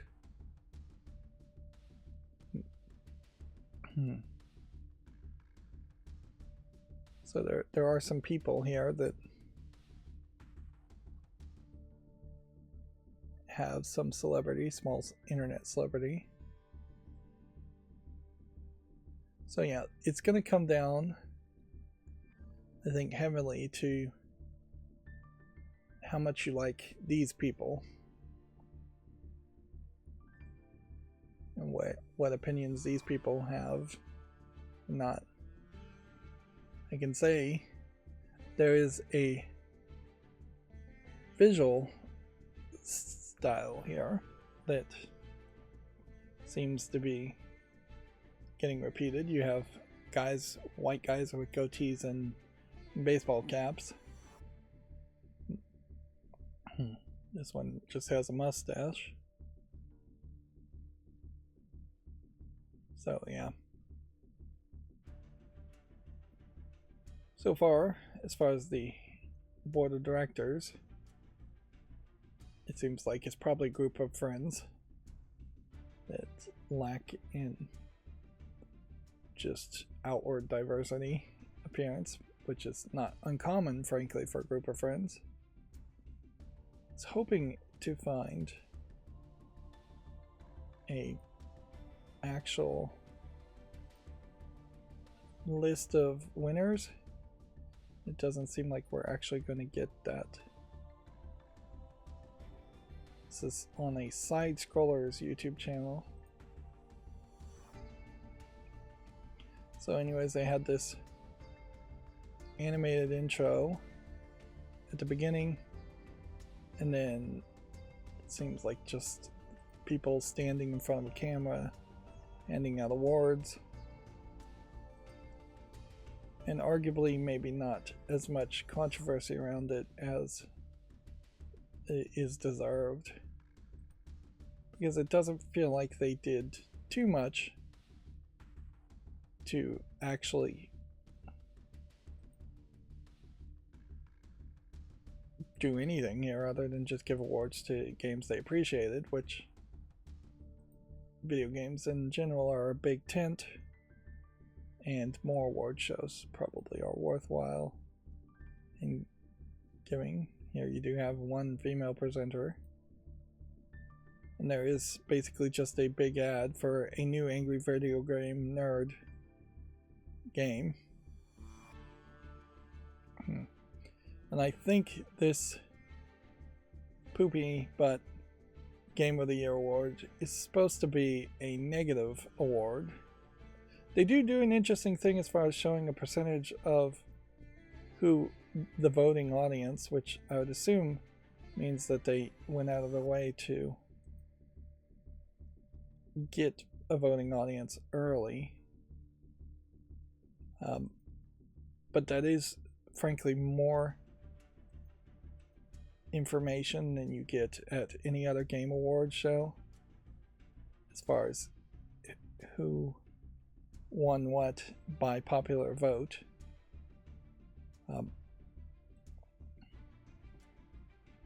So yeah, the Dragon Age the Veilguard won this contest, and looking at the competition, I think it is pretty obvious that this is the worst game of the year award, because Suicide Squad Kill the Justice League at 12% definitely does not deserve to be in the best game of the year award, which I'll leave it up to people's individual opinions as far as whether people should give out awards for bad performances like the Razzies.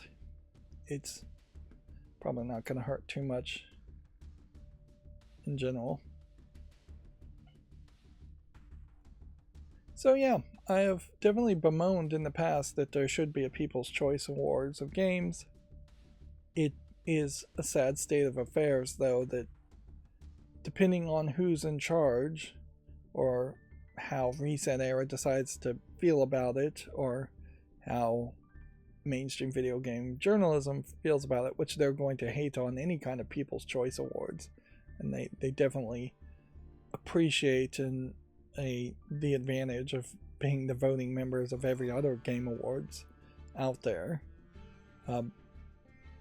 There definitely is room for the game awards to have mainstream video game journalists vote on their games, and then a People's Choice Real Game Awards for actual people to vote on, actual gamers.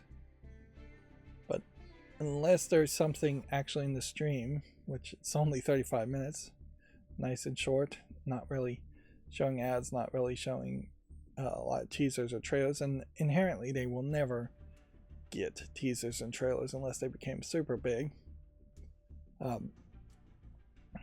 But yeah, unless there's something in the stream or something specifically about the board members, I can't think. I'm not seeing anything here that's going out of its way to be anti-woke. If anything, in general, it seems like increasingly a lot of companies, a lot of people are all of a sudden anti-woke who were woke just a few months ago. Just seeing the way the wind blows politically, which just really tells you that corporations really are just money grubbers and don't care one way or the other. And certainly I can see some problems. If you can actually explain your problems with wokeness, I'm willing to listen to people about it and possibly debate some of that. But if you are just anti-woke because wokeness is bad, then you're probably not informed enough on the subject for me to care about your opinion. Same is true if you're pro-woke because woke is good. Like, you really need to have some knowledge on the subject matter if you're going to spout your support for it.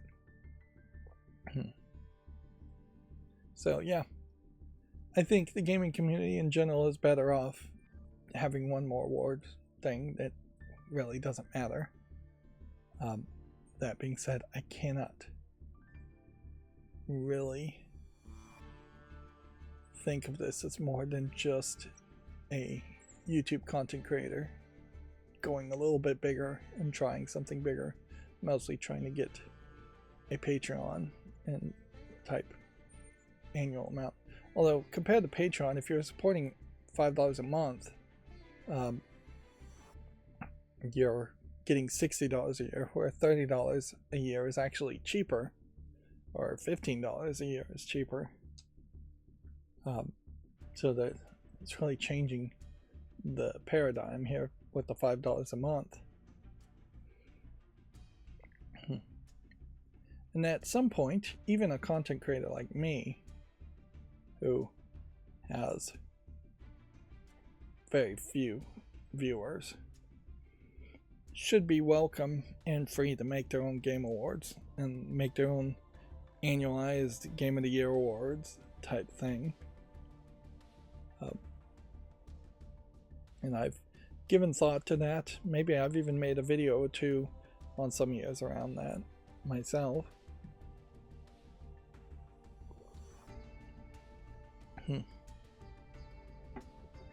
It's noticeable that the two major review sites where reviews are collected for games still goes out of its way to make it more difficult to see actual gamers' reviews and overemphasizes video game journalist reviews who don't play games in the same way and are clearly influenced by publishers.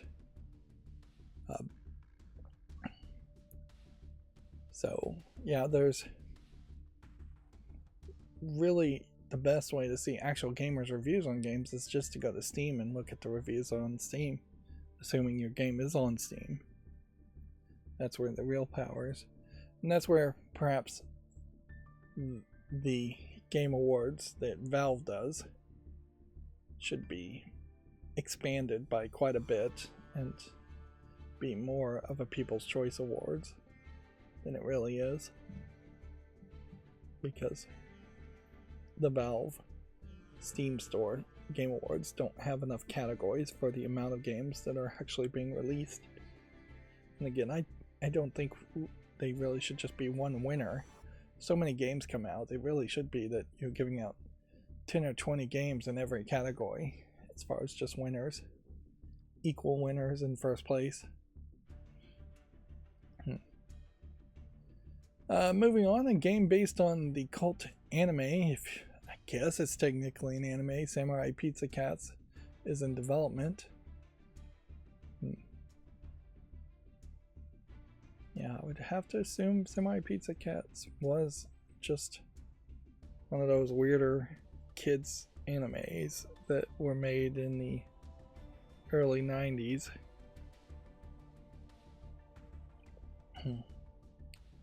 This definitely just feels like footage from the show.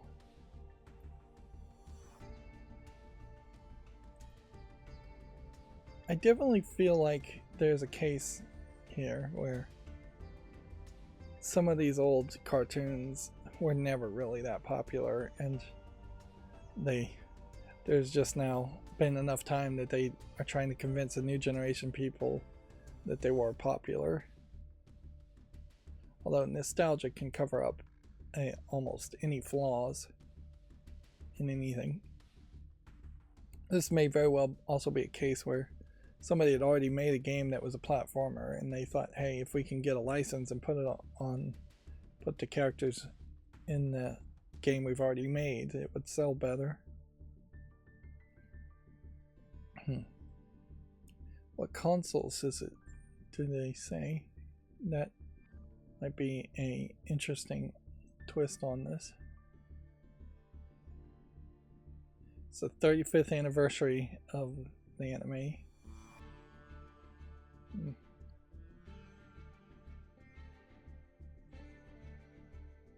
was brought to the West by Saban, notorious for doing Power Rangers and VR Troopers. No, they don't say if it's coming to the Switch, which would make some sense, or if it might actually come to PC, which would be a little bit more surprising.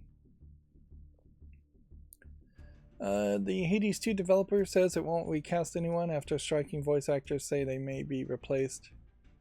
Supergiant Games says it wants to keep working with every member of the Hades cast. I would have to assume then it's really just going to come down to whether they actually are willing to negotiate and meet the demands of the SAG-AFTRA strike, because this in a lot of ways is just your basic statement to say we're trying to work with them, but the union is not being realistic in their demands, whereas the demands right now I think are fairly realistic in that they just want protections that their voices won't be used forever via AI generated models without them getting some kind of royalties for it, or that their jobs would be replaced with other voice models that are AI generated, which that's not video game news. I think audio file, what is it called? Audiobooks? Audible? Yeah, Audible, I think is the audiobook thing. I think Amazon owns that too. They have expanded now their rules for audiobooks to be read by AI generated voices, where you just have to put a disclaimer. They had already allowed one style of AI generator to be used, but now they've expanded it to say any style of AI generator is acceptable. It is shocking to be reminded that Hades 2 is still in development, since it's available for purchase in early access and has been for months and months and months. Let's see. Moving on, Star Wars Knights of the Old Republic 1 and 2 are free at the Epic Game Store mobile app. Players can claim the free mobile game through the app every month. So I guess the Epic Game Store mobile app has been put out there. It's available on Android worldwide and iOS in the European Union. And I would assume that these were games that weren't originally running on iOS or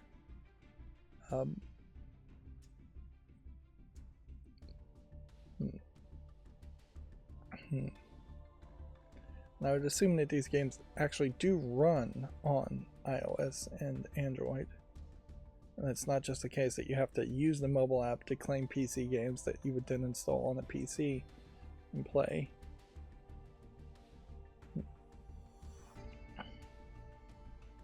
But yeah, I definitely think Knights of the Old Republic 1 and 2 were originally PC games, but maybe they figured out a way to port them to mobile pretty easily. It's weird to be so confused about the issue, though. A Chinese mobile company pays the Pokemon company substantial copyright infringement settlement. The mobile game Pocket Monster Remake was found to have used designs from Pokemon games.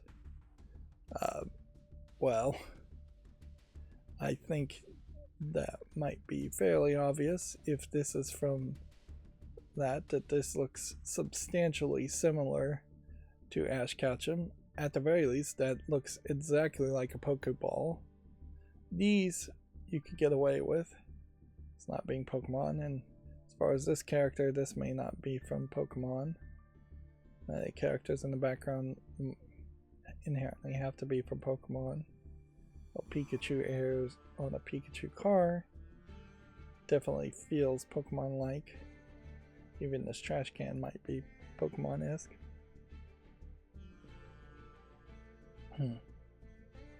Now, substantial settlement is better than it going to court and all profits and proceeds going to the Pokemon company. Weirdly, as much as we've heard, though, about games like Palworld being sued for trademark infringement, I think in Palworld's case, I have not heard anyone talk about Pocket Monster Remake. Apparently, it was originally launched in July 2015, and it took 6 years for the Pokemon company to get around to suing them, which maybe means that the Pokemon content wasn't added until later.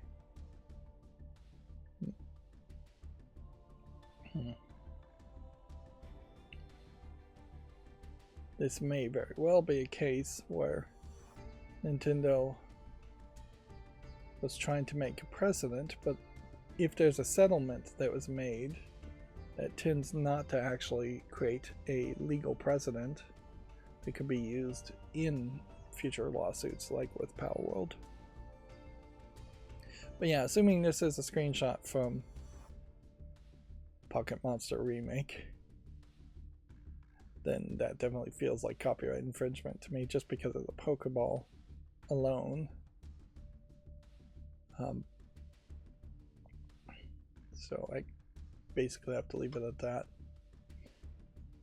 I think it is also a case that you pretty much know copyright infringement when it's extreme, when you see it. Like, and the extreme cases have little justification to exist in the world. Although, if we were going to change the rules and get rid of copyright, probably not too much would change. If somebody can straight up rip off art designs from Pokemon and I've never heard of it and they do it for 6 years without being sued, that tells me that nowadays at least Pokemon games are safe and they're not really going to lose sales from people buying the wrong thing. Steamboat Willie, Mickey Mouse, is public domain, and despite the fact that we've seen a few horror games with Steamboat Willie in the video game world and a few horror movies with Steamboat Willie in the movie world, we have not actually seen a single animated short or movie that's come out and felt like it's in any way actually hurt Disney or Disney's ability to make a Mickey Mouse movie. I think Disney could easily make a Steamboat Willie Mickey Mouse cartoon tomorrow and put it on Disney Plus, and everybody would love it and everybody would watch it. You could potentially even put it in the theaters if you had a long enough movie. In fact, I think most Disney fans would love and applaud that idea of there being a new Mickey Mouse movie coming out in theaters. So it inherently does beg the question, was there ever a point in the past, I believe 70 years, in which Steamboat Willie and Mickey Mouse has been copyrighted, in which Disney really needed that protection, that kind of copyright protection? And maybe there is an extent where entire books should be copyrightable, but smaller concepts like Steamboat Willie as a character shouldn't be copyrightable. Entire movies of Steamboat Willie and Mickey Mouse should be copyrightable, but then maybe there's a limitation on how long something has to be in particular. Whereas, yeah, one scene from a movie may not be copyrightable, but 20 minutes of content is copyrightable, or 30 minutes or 40 minutes, or 100 pages of a story is copyrightable, but anything below 100 pages is not copyrightable. Maybe we do just need to make some arbitrary rules to reduce the copyright protections, since it seems not to really be benefiting anybody by much anyways, and it is definitely disenfranchising a lot of creative people around the world who might want to do something different. Not that that Pokemon game looked particularly creative. But then you also have the argument that because it's known that it's illegal, it's violating copyright, only the scammers are bothering to make parodies and clones of Pokemon games. If there was some protection to more of a parody thing like Power World, you get a better quality of game. At least a little bit. Power World's not really finished or great, but it definitely feels like it's a better quality than Pocket Monsters Reborn. Moving on, Xbox built an AI model that can generate video game visuals and actions. We looked at this in the last stream, and as far as I can tell, it seems like it was a fairly pointless thing that they just did so that they could say AI and get a press release from that. having to search out and look at each of these videos. They all looked fairly clunky, they felt fairly short, and the way they are designed means you already have a fully functioning game in which you could feed in tool-assisted speedrun style inputs to get the exact same visuals. So that it seems like it is a technology seeking out a problem that doesn't really exist. Yeah. And I'll leave it at that and move on. Over 32 million players have played Palworld in the first year, the developer says. Which, yeah. I believe Palworld is free to start at the very least. So 32 million is basically 100 to 1,000 times more than you would expect to see. Whereas if it actually cost money, I would expect that it'd be at 320,000 sales units. You can get up to 1 million when something actually costs money, but most games don't get much higher than that. It is kind of crazy though that you can manipulate the numbers in several different ways, so that there really isn't a great scale in my mind as far as what is a good successful game and what isn't. We had already known that Palworld had a massive number of people that played it, at least when it first launched, so it's not really super surprising that there's really big numbers of people that played it. I don't know if a car or a bicycle even plays a role in Palworld. And here you can see the pals, while they may be somewhat animalistic, cartoony like Pokemon, are not the exact same as Pokemon characters. You don't see Pokeballs, you don't see Ash Ketchum, you don't see Pikachus or anything like that. Which is why Nintendo or the Pokemon company sued him more for trademark than copyright, which we've heard no update on that court case at all. It is also worth mentioning though that Palworld's still in early access, and it's questionable whether they would ever have a product that feels like a final product. Moving on, Microsoft says it could use AI to revive classic Xbox games, exploring bringing back catalog games to modern devices using AI. Again, Microsoft seems like they will be talking about AI very heavily, not just the Xbox game division. I wouldn't be surprised if every division of Microsoft pushes AI until it stops being the buzzword, and then they'll start pushing the next thing that they can trick people to shareholders to be excited about. At some level, AI remastering of games is just AI upscaling and deep learning super sampling. Is all I really expect them to be able to do. You can see that there is this kind of rounded lens effect here where this barrel is not straight when it really should look straight. I don't even know if this is an AI image. It's just maybe a weird image that's been manipulated. This too is not straight. This lamppost. You could potentially try and convince AI to program a whole game in a new engine that maybe would make it run smoother and faster, but in reality I wouldn't. If you have the source code, which is I guess somewhat of an if, I would assume Microsoft has the source code for all of its old games, you would be able to probably just copy and paste the source code into a new engine with minimal effects. Although if you did that, you're probably also not going to include anything new like ray tracing, but I'm not sure AI would actually do that well.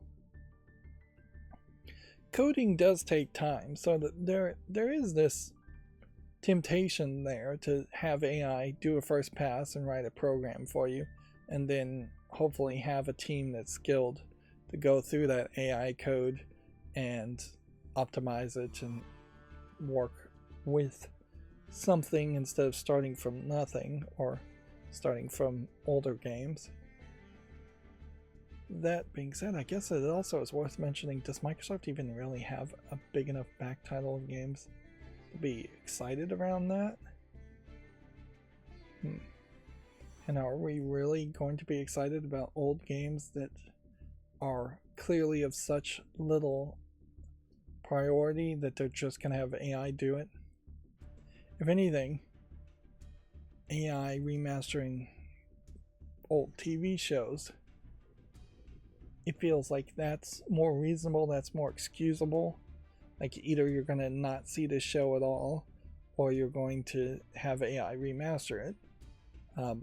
So it doesn't look like absolute garbage on a modern 1080p, 2K, 4K TV.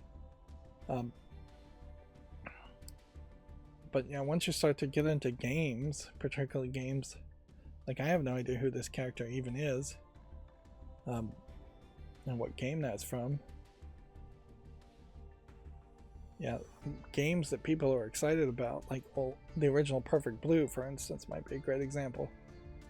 I think you'd lose excitement if somebody said, we're going to bring out the original Perfect Blue, but it's AI remastered, instead of just saying, hey, here is a port of the original Perfect Blue and we haven't changed anything, or here is a remastered version of Perfect Blue.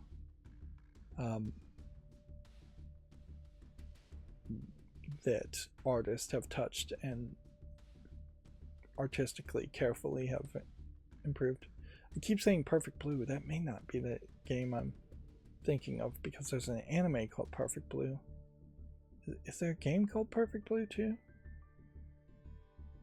Something like Perfect Blue is the name of it, and supposedly they're making a new version of that game. It is weird we haven't seen more of a pattern of old games getting remasters and re-releases as part of reboot versions of the game. Had the reboot of Tomb Raider included the original Tomb Raider game when it came out, a remaster of the original Tomb Raider, that would have been an intriguing bundle, certainly, particularly if you could only get the original Tomb Raider remastered by buying the new Tomb Raider. Of course, it wasn't really necessary to do something like that, but yeah, you'd think that there would be more offerings like that, but that would inherently imply that you have twice as many developers than you do if you can have half of them working on a remaster of an old version of a game while also making a reboot of the game. But yeah, like everything AI, I really think that it's a lot of smoke and mirrors and very little substance there. A Pokemon Presents has been announced for next week. News on the upcoming Pokemon video game projects, including Legends ZA, is expected. I would assume they're going to mostly focus on Pokemon Legends ZA until it gets out the door. It would be kind of weird if they announced a new mainline Pokemon game at the same time. I wouldn't be surprised if they also talk about things like Pokemon TCG Pocket, Pokemon Go, Pokemon Unite, Pokemon Sleep, side things like that. I wouldn't be surprised if they announce even one or two side things. I assume Pokemon is still very, very popular and will probably always will be. WWE 2K25 has a full match list revealed for their showcase mode, which here you have what isn't this the WCW wrestling logo? It's like WWE basically owns all of the old wrestling footage now. WCW and WWF stuff.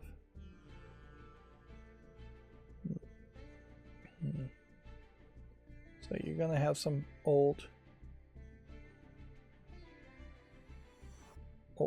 matches being shown off, and I would have to assume that these are basically levels and challenges. Which is weird for a wrestling simulator to be promoting individual challenges and levels. But yeah, I have no idea what the WWE fans, if they even really exist, want. So I'll leave it at that. Gamescom Asia is going to merge with the Thailand Game Show and is moving to Bangkok. The merger will create the region's biggest gaming event. Which, okay. I imagine there is room for those kinds of mergers to happen. I would assume at the moment it's fairly easy to travel between different Asian countries, some different Asian countries, in the same way that it's fairly easy to move between certain European Union countries. So that kind of merger, I think, works fairly well. Gamescom in Germany, that Gamescom is a nice kind of central location in the European Union for people to meet up and go.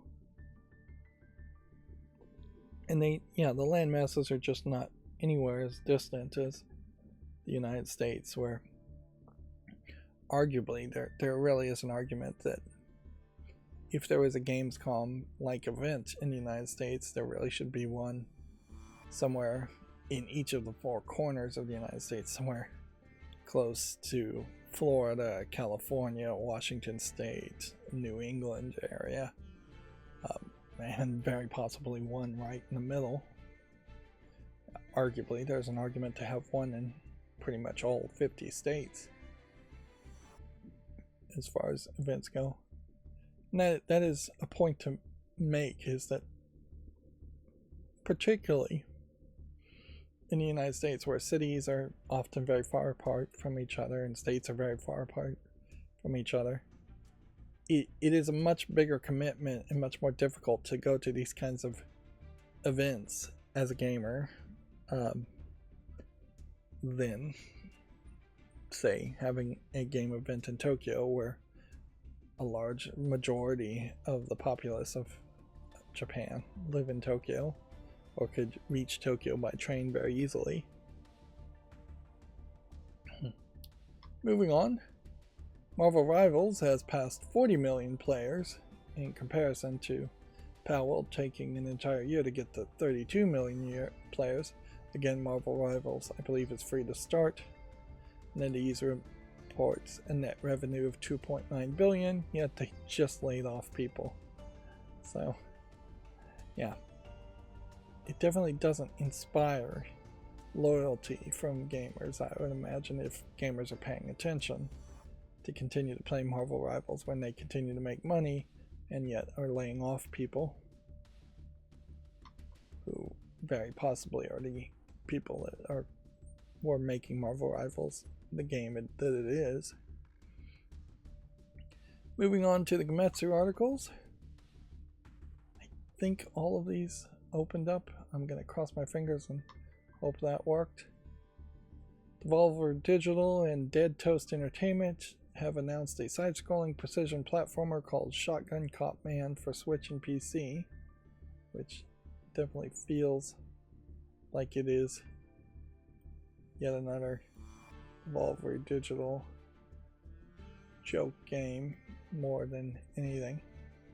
Although in fairness, their joke games are games, they're just not very serious in their visuals or storytelling.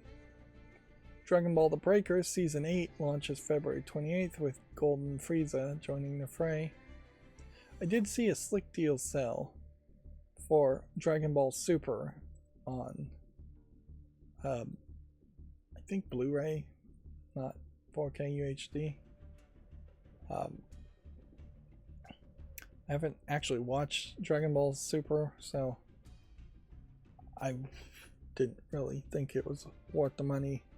Even fairly discounted, you're still going to be paying a lot for any kind of long-running anime series box set. You're not going to get it cheap. Breakers here seems to be introducing new versions of characters that I don't recognize. Maybe they actually are in Dragon Ball Super, one of the later anime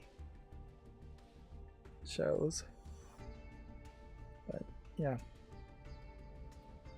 if I was going to buy Dragon Ball Super, I would first and foremost see at what stage and what availability Dragon Ball Z is in, which it may very well only be available on DVD. But it clearly is a case here that people are not happy. Seems like a 2-hour-long unneeded tutorial. Premium features despite it costing $20.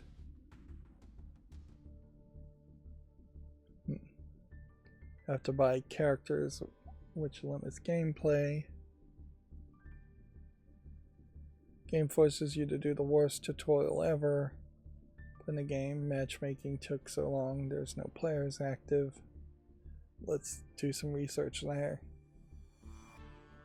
So, somewhat of a large variety of complaints, and it does seem like on SteamDB that there are very, very few people playing the game. So yeah, I don't think that deserves a YouTube short. Atelier Yumiya, The Alchemist of Memories and the Envisioned Land opening movie and regions of Aladis details have been released in this press release. Seems like everybody wears a red ribbon in this group.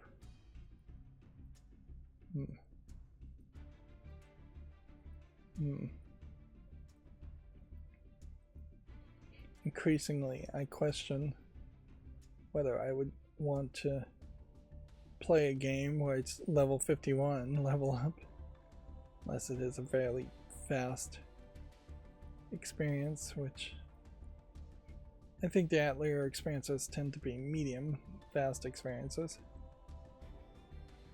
It's very possible that I'm just also getting a little too old and just realizing I don't have enough time to play any super long time committed games.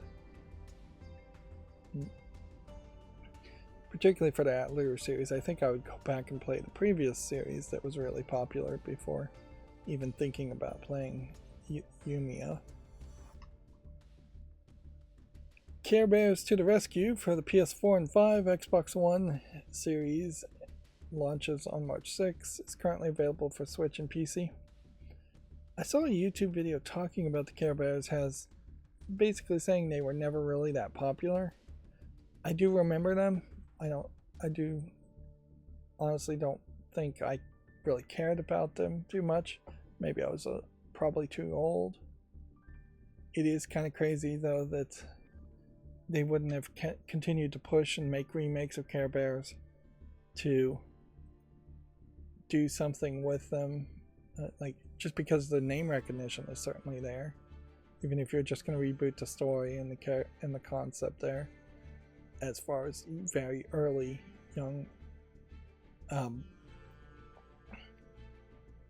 entertainment, it's kind of crazy that there aren't really toy stores to buy Care Bears if you were going to buy an actual bear and give it to kids. And I always had the thought, I had the thought a couple of years ago that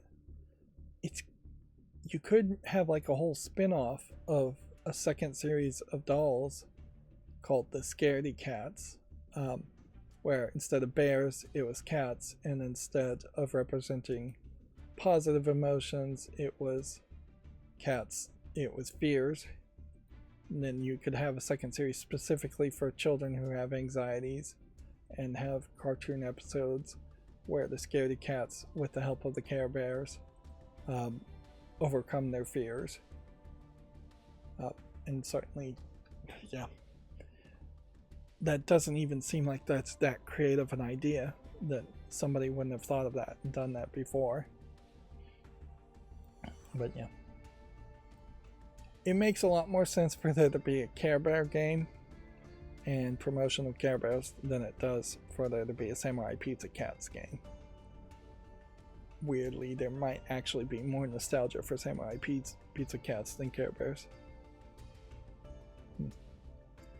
And it might very well be a case that Care Bears don't exist because a Care Bear is just inherently going to not be as valuable as a Build-A-Bear, custom bear, which they charge a ton for those, or an American Girl doll, which are really expensive, or Barbie, or things like that.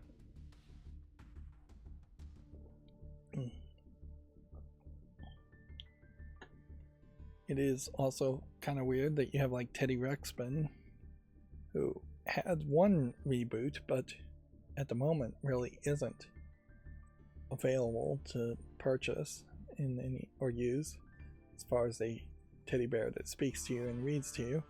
There is a teddy bear on Amazon.com that will do that. I think it's called Poe, P-O-E, I guess after Edgar Allan Poe, which is a weird reference, but yeah, you would think Teddy Ruxpin would have some competition there.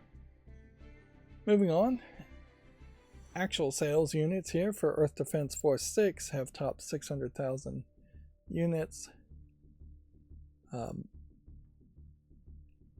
which is more realistic on the scale of games that actually cost money.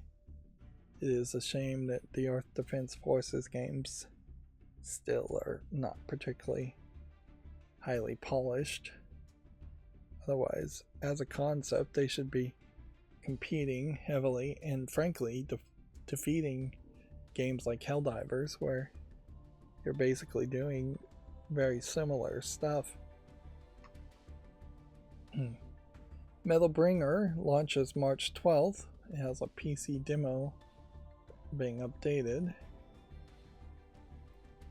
Let's see what the screenshots show us here. It's kind of hard to tell. It looks like a bunch of robot and mech things. Calling it a spectacle fighter, which is an odd tag to use. Let's see, Nico Odyssey version 1.1 update is now available, adding over 30 cats, chat feature, map feature, and more. Nico being the Japanese word for cats.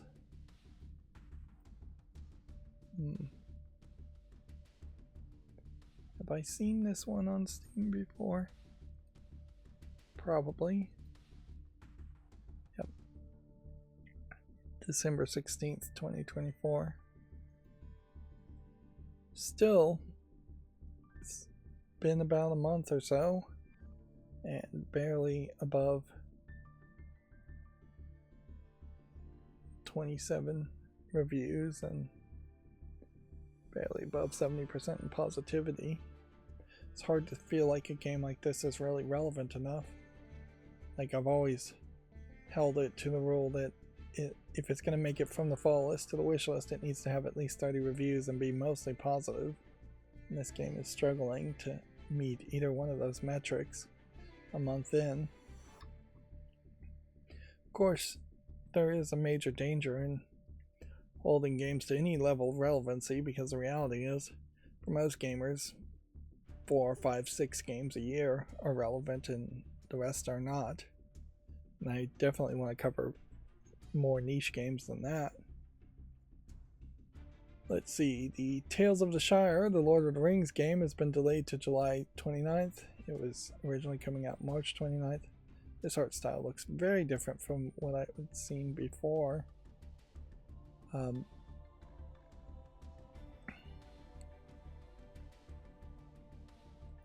There was definitely a question here as far as, was this really going to be a game that people actually cared about, because it always feels like it's just a Stardew Valley, Animal Crossing type game,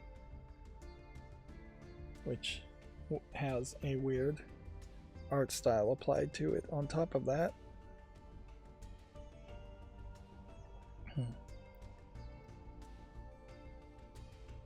So yeah, it's probably good that they delay it, because I seriously doubt the game is gonna succeed on the Lord of the Rings name alone. Amazon apparently now is in total creative control of the James Bond movies, which is interesting because that's something we really thought would never happen, is that the Bond estate would give up creative control to the point where maybe you have a Hollywood American actors playing James Bond instead of British actors playing James Bond.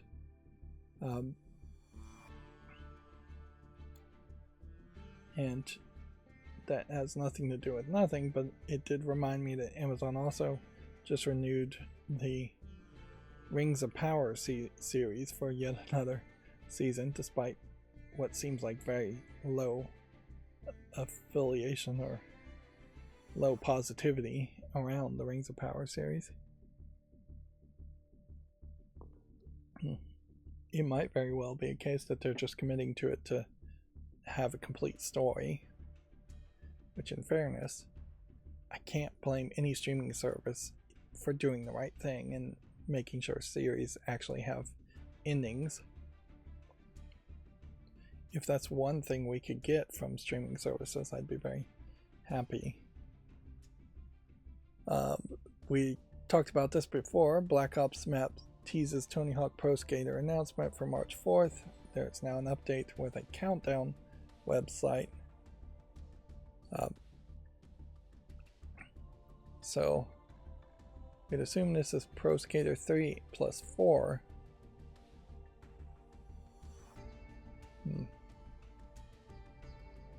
Maybe. Or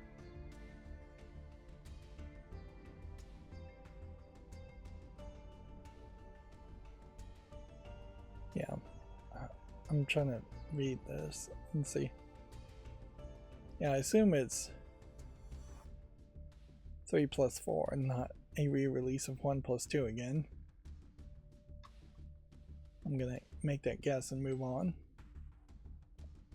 A strategy action game called Chip and Claws versus the Brainoids has been announced for the PS5, Xbox Series, and PC. Let's see it on Steam if it's on PC.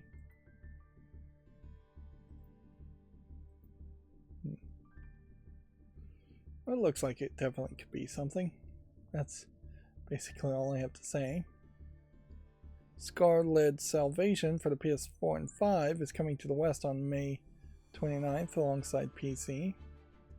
I would assume that it is a shoot 'em up game. Nope. It's more of a arena 3D bullet hell shooter game. I don't know what the exact way to phrase that as. Third person bullet hell shooter. Saber Interactive is developing a AAA game based on a tentpole Hasbro IP, led by the Warhammer 40k Space Marine 2 team. So one would assume that it's Warhammer based and that they aren't just making a Monopoly game yet again.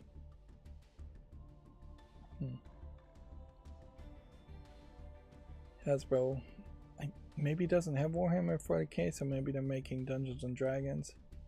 They could be G.I. Joe, Magic Gathering, Power Rangers, Transformers. Could be several different things that Hasbro owns. Hasbro is a prime example of a monopoly, ironically owning the game Monopoly, that really should be broken up. There's just no advantage to the consumer at all for Hasbro to own the rights and have acquired the rights of so many different forms of media, and Hasbro has proven consistently to not put any real interest in any one of its IPs, instead licensing it out too much and selling the cardboard board games like Monopoly for way more than they really should cost in modern times. Even if a Monopoly game today does cost $15, that would probably be the equivalent of $60 or $70 back when Monopoly was originally released, if not much more.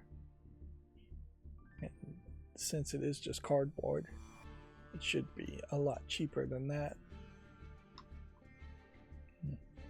Oh, there was a slick deals for a laser resin printer that was $100, although inherently you would have to buy respirators and resin and gloves and glasses and a UV light to curate it.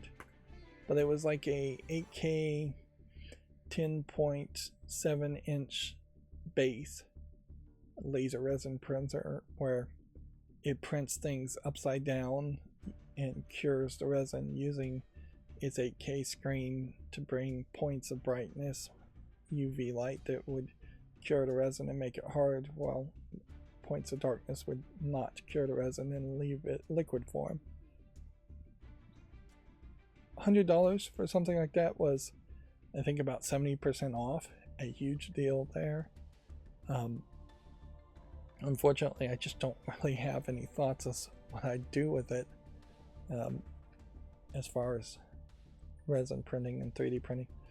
If I was going to get into 3D printing, I probably would prefer a resin printer, but I think you're first and foremost better off having a multi-tool CNC machine of some sort, whether it's just a laser cutter that can also cut other types of materials other than just thin wood and acrylic. Those kinds of printers probably going to have a little bit more use than a 3D printer, whereas a resin 3D printer is going to mostly be gimmicks and 3D bogies and little toys that kids aren't really going to care about unless they make them themselves and 3D model things. You can make like little challenge coins in plastic resin, and that's about it.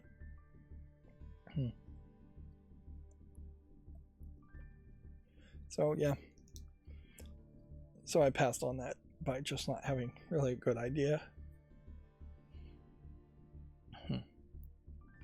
as to how I'd use it.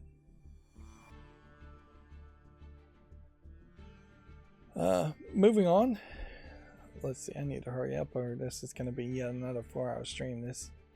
I'm just moving slower and slower these days. GTA 5 for PC is going to receive the PS5 and Xbox Series enhancements as a free update on March 4th. We already talked about this. The 2D action RPG Samurai Pizza Cat's Blast from the Past has been announced for all major platforms. We may start to see the use of that phrase more and more often, where all major platforms indicate that they are not going to bother to make a Switch 1 version of the game.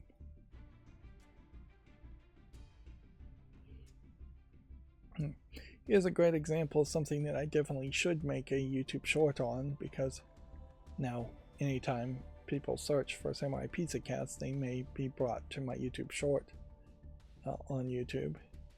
And so you might have just a longer amount of success by making a YouTube short with that search engine optimization there, while still not really putting a lot of work into it.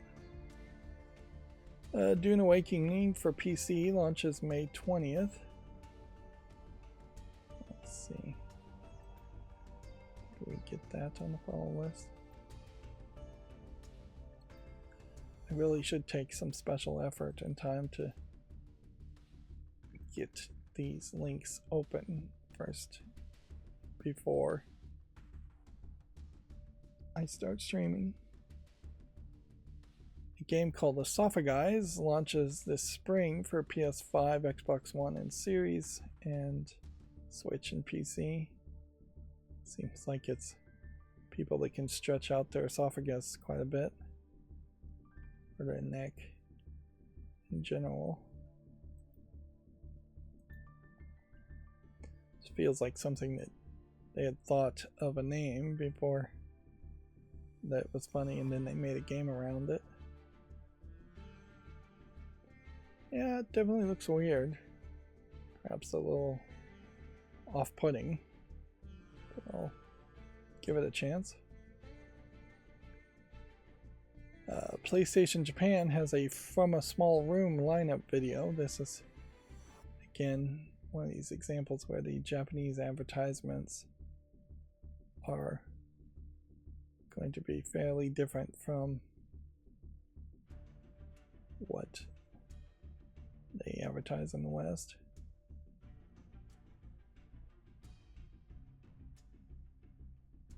And then seems like it's kind of a wrapper advertisement to just show trailers for games that they're going to sell, perhaps putting more emphasis on things like that, which won't be as advertised in the Western advertisements. In a lot of ways, it feels like it's kind of unnecessary to have these interstitial animations when they're showing off trailers, and really just flashes of games.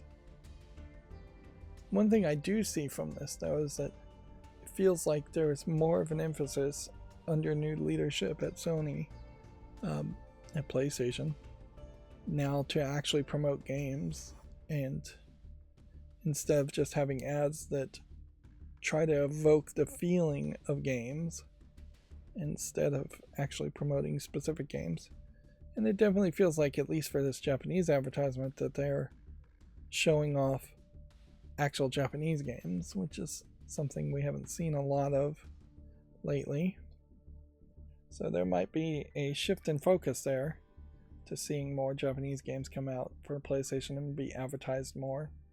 That being said, we'll have to wait and see what the Western ads, if there are even any Western ads, look like in comparison. Scars of Mars Challenge Mode update is now available. It also includes various feature improvements. Do we have a Steam link for this game? Yes, we do. This came out in June of 2024, and in its update still runs into a problem of not really being relevant, just not enough reviews. At a certain point, I just don't think I can bother to make a YouTube short to promote something a second time, even if it is updating a challenge mode.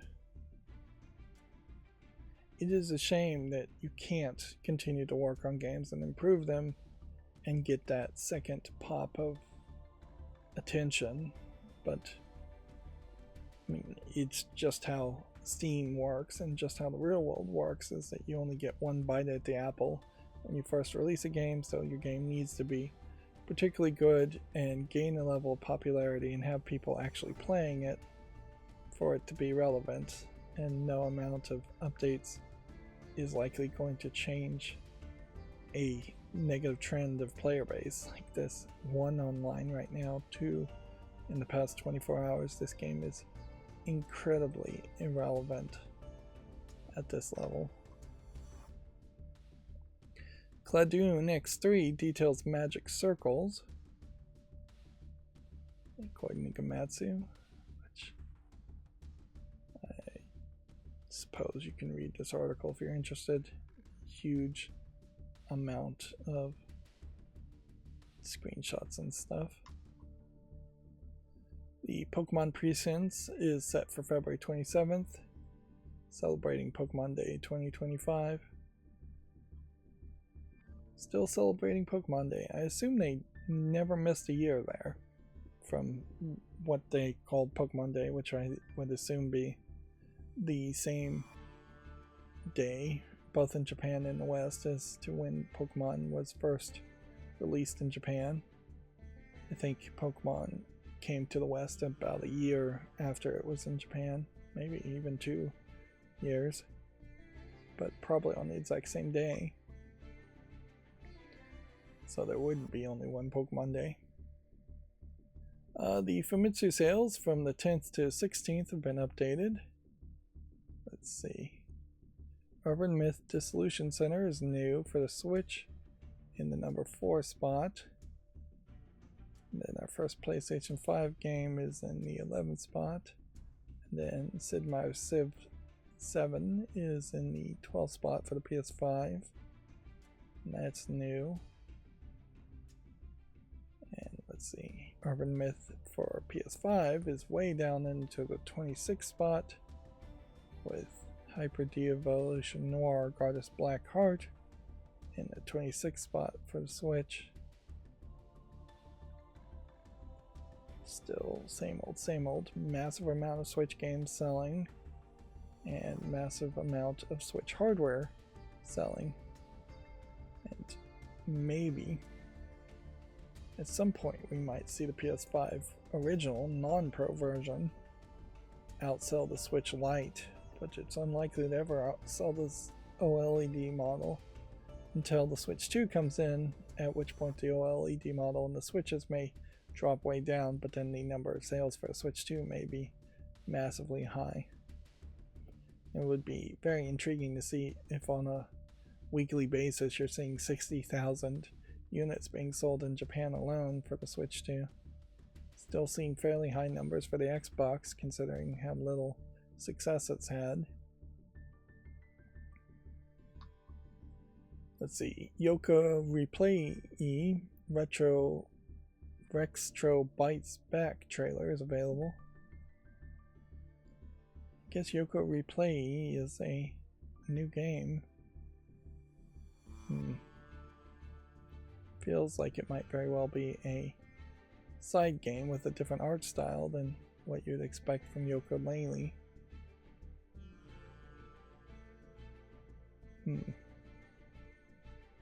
Perhaps this is some kind of admission that they needed to go in a different art style, or they needed to scale down in their ambitions to make Yooka-Laylee actually start to financially make sense.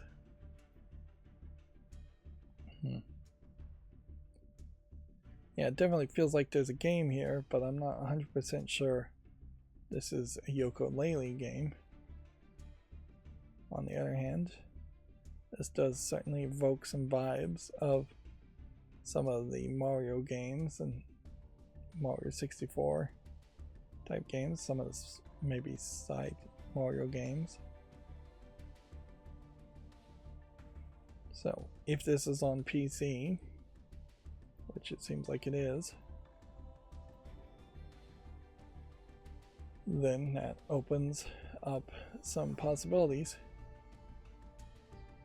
And it seems to me like that trailer is perhaps doing it a disservice, because it looks to me like Yoko Replay is mostly more of a standard 3D CGI art style, and then there are just some modes in which you get into this more pixely voxel based levels,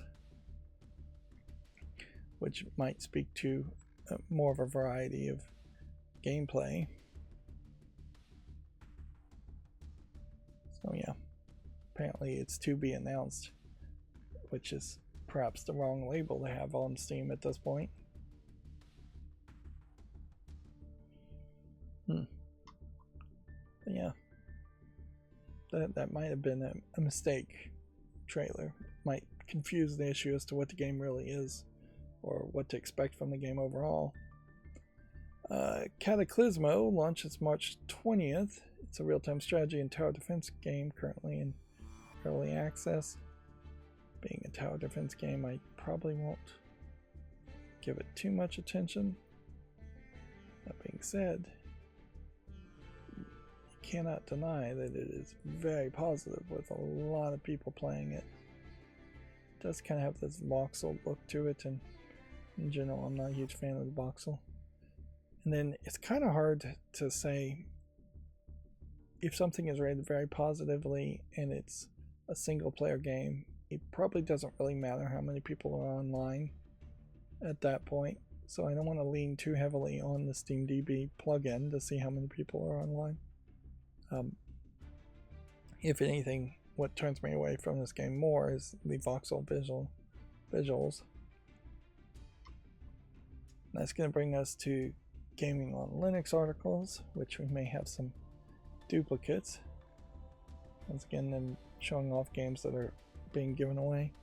If Amazon Prime Gaming did go away, which I wouldn't be surprised if in a year it does, these lists would get somewhat smaller. There still would be a fairly large list of other free game giveaways that one could get otherwise. All these Epic Store games would be given away in a different way. All the good old games would probably be given away in a different way. The PlayStation 2 emulator, PCS X2, is now enabling Wayland Compositor by default. So the newer way in which Linux is going as far as a desktop compositor is being embraced by more and more programs, particularly ones that are heavily visual in nature. Playtron GameOS Alpha 3 brings the GameLab tool for game configuration and remote management. I don't recognize Playtron. Playtron is attempting to build a Linux gaming distribution to take on Valve, Microsoft, and the other. They've released GameOS Alpha 3, so it's still pretty much in an alpha stage. That's why I don't recognize it. Linus Tech Tips bought a $4,000, I believe, super expensive emulation machine to mount on the wall. Inherently, it's way too expensive for what he probably got, even taking into consideration that a lot of what he bought would have been research and development of bending metal to have a metal arcade box that mounted to the wall. Otherwise, the actual technical parts of it is just a computer running Batocera, which Batocera is probably the way you would want to go these days versus RetroPie, particularly in the case that you're not using a Raspberry Pi in this build, which did allow for them to show off newer games like Dreamcast and PlayStation 2, whereas a Raspberry Pi 5 probably would struggle to emulate Raspberry Pi and PS2 games and Dreamcast games. But the price is fairly high for a computer that probably is not adding that much of a cost to it, and a monitor that's not adding that much cost to it. Honestly, if you had a metal shop that could just bend the metal form for you and powder coat it a nice color, that's what you're really looking for there. You can buy all of the arcade switches and controllers and computers yourself. The software setup stuff might take some work, particularly if ROMs are being included, which they probably aren't. That could be some extra work, but definitely not an extra $1,000 worth of work. There is a big difference between paying $4,000 to maybe even $8,000 for a virtual pinball machine that, if you're getting it from, I believe it's xgaming.net, you're getting it from Australia, full of all the ROMs for the pinball machines and ROMs for other games, and they've recently added a jukebox feature to it. But even at that, ignoring the software and the work that they put into it, you're getting a very powerful PC with a bunch of speakers and table shakers. You're getting at least 2 monitors, probably 3 or 4 monitors being run by that powerful PC. in a virtual VPN setup.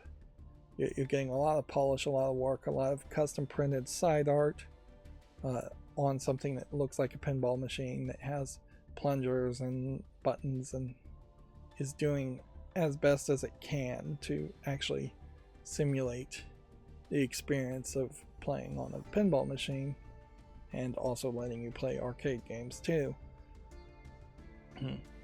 So yeah, the one Linus Tech Tips did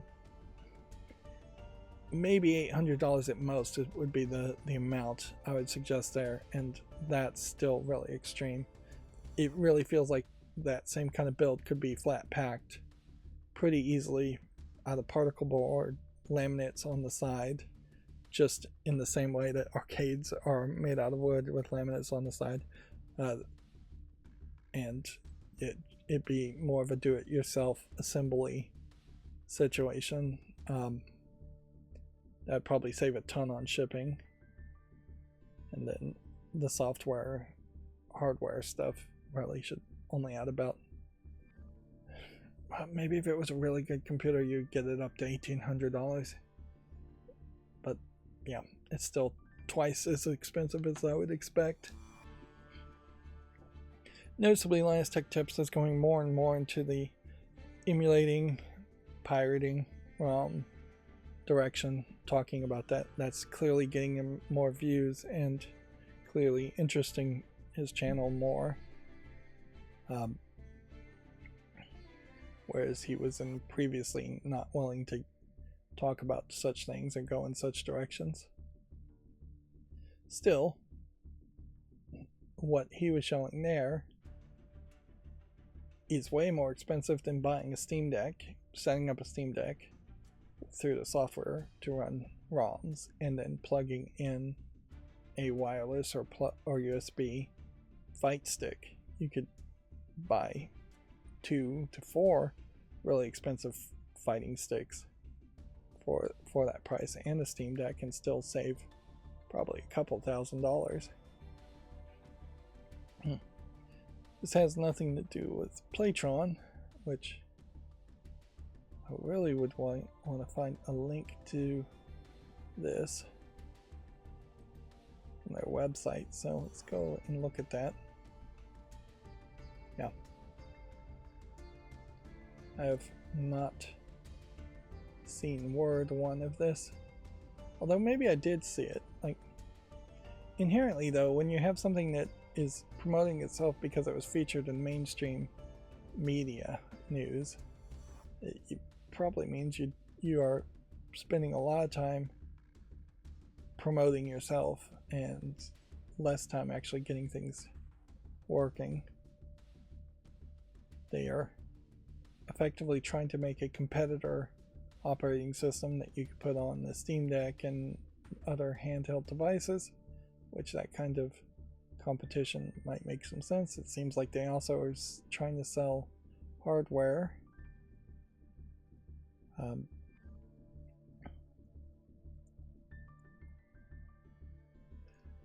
So yeah, there's some real dangers here, that there wouldn't be enough money and focus to maintain an operating system. It doesn't feel like it's really going to be open source, and in a lot of ways I can't help but think that this might just be a Chinese handheld manufacturer type company that is trying to sell a handheld device and is going to just slap Android or some basic Linux operating system onto their hardware that doesn't work that well. That is just my speculation. That's one way it could go, though. I have no proof. Moving on from gaming on Linux, or to the next article for gaming on Linux. Let's see. Comedy Dungeon Crawler Lucky Tower Ultimate just got a big content update. I'm gonna start getting hungry here. This is rated very positively. Apparently it came out in September before.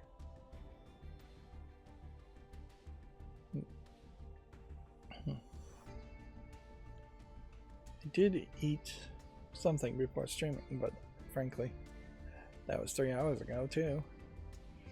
OpenRaiser version 3.10 brings support for the Razer Basculus version 3, 35K, and more on Linux. I'd assume these are specifically for the mouse to have custom settings and RGB adjusted. Open source drivers effectively for non-standard mouse things.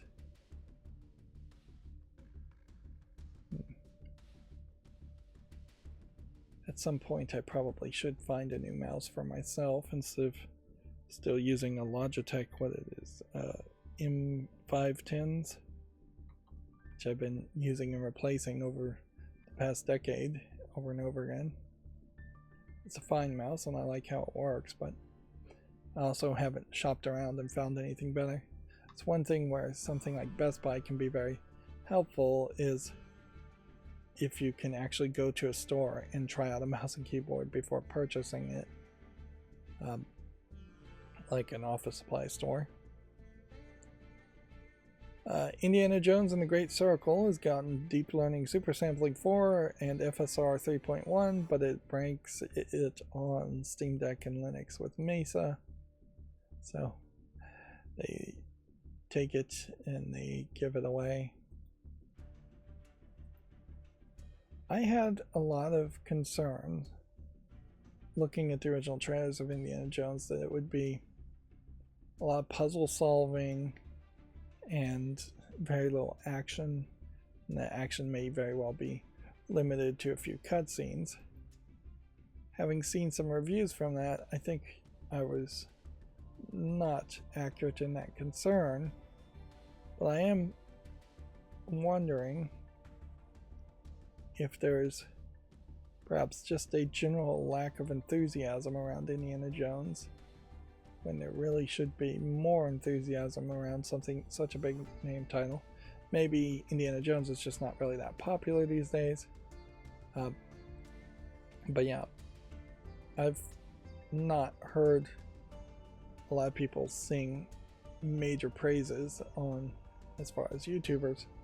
That being said, actual gamers are singing their praises, obviously. So it definitely is probably good enough.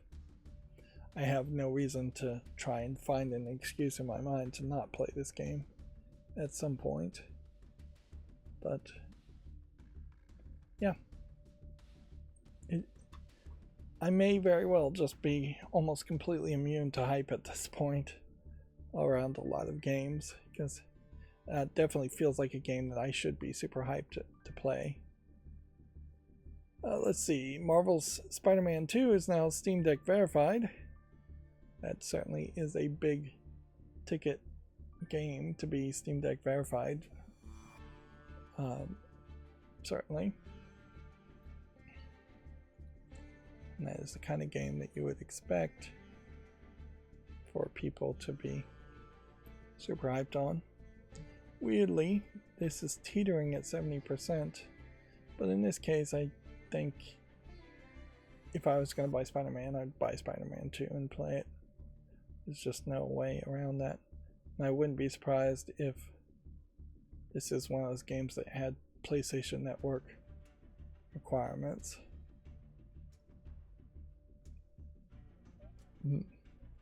Seems like maybe it has some performance issues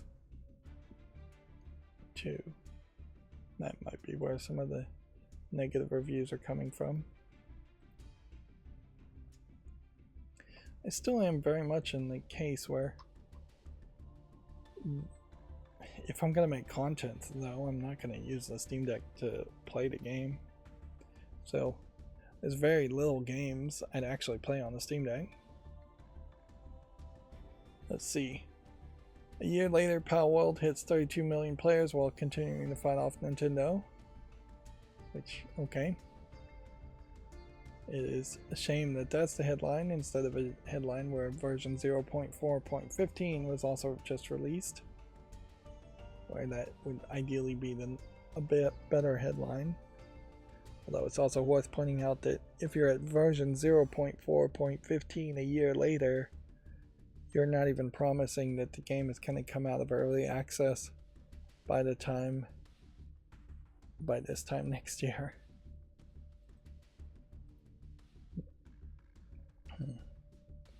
If this wants to load, it's taking a really long time for some reason. Batworld still overall very, very positive.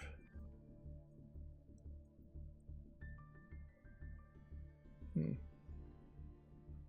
would think that there would be more caching where the background image, which is what's loading here for Palworld, would be cached on Steam's store page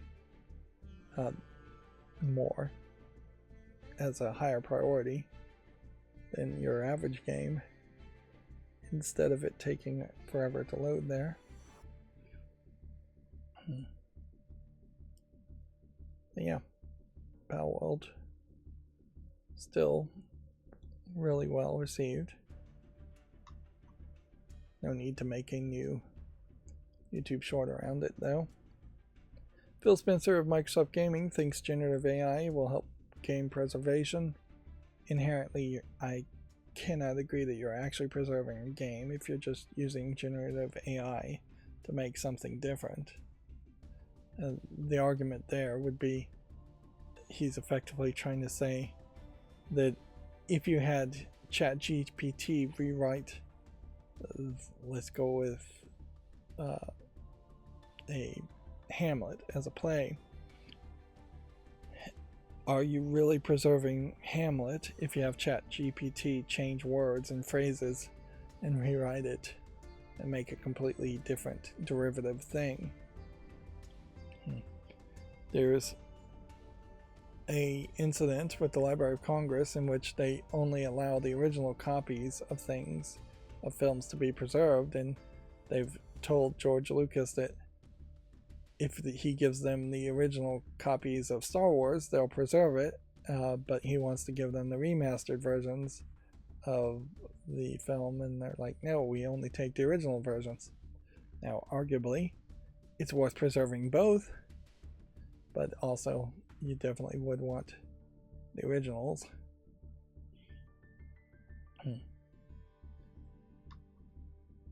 Let's see. The OBS versus Fedora drama seems to have calmed down. No more legal threats. There was also some talk around trying to calm down the situation between Rust being in the Linux kernel in general, Rust as a programming language, which that drama seems to still be fairly hot. So yeah, OBS is not going to end up having to sue Fedora, it looks like, and I guess we'll just leave it at that. I would very much prefer news about OBS to involve OBS working on new features or releasing a new version of their software as far as new features go. I did watch a YouTube video where there's a guy building a light kit for stage shows, so LED sticks that you can stick on the stage that will light up based on triggers on a computer, and he was showing off the software he's figured out how to get it to use as a plugin into your music presentation software. So you would have like backing tracks of the music, and let's face it, most performers, most bands and singers have the entire song, including the vocal tracks, playing into the speakers a little bit, and then they sing over it and basically copy and mask it,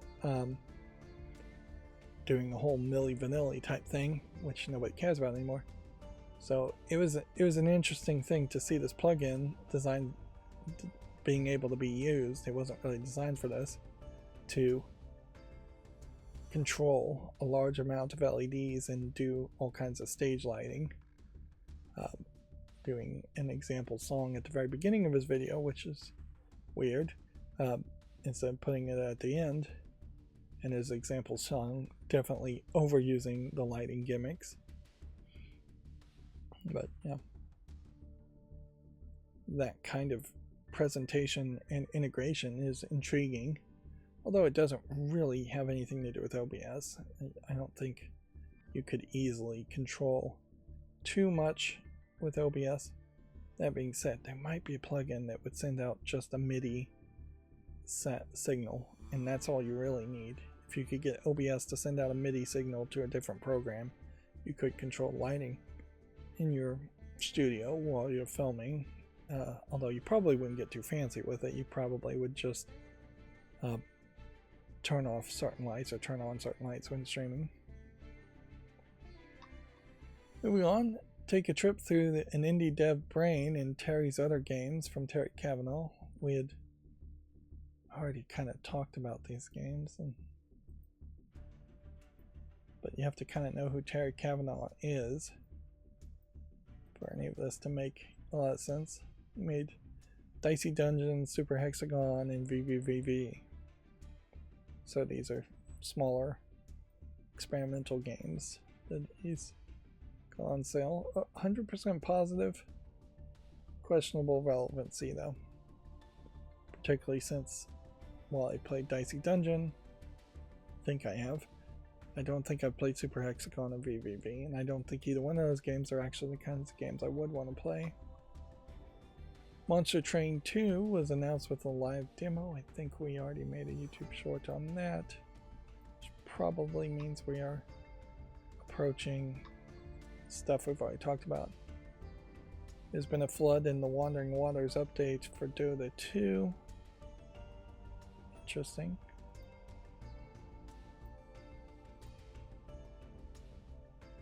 Apparently I already own Dota 2, so apparently it's part of the Valve Complete Bundle pack.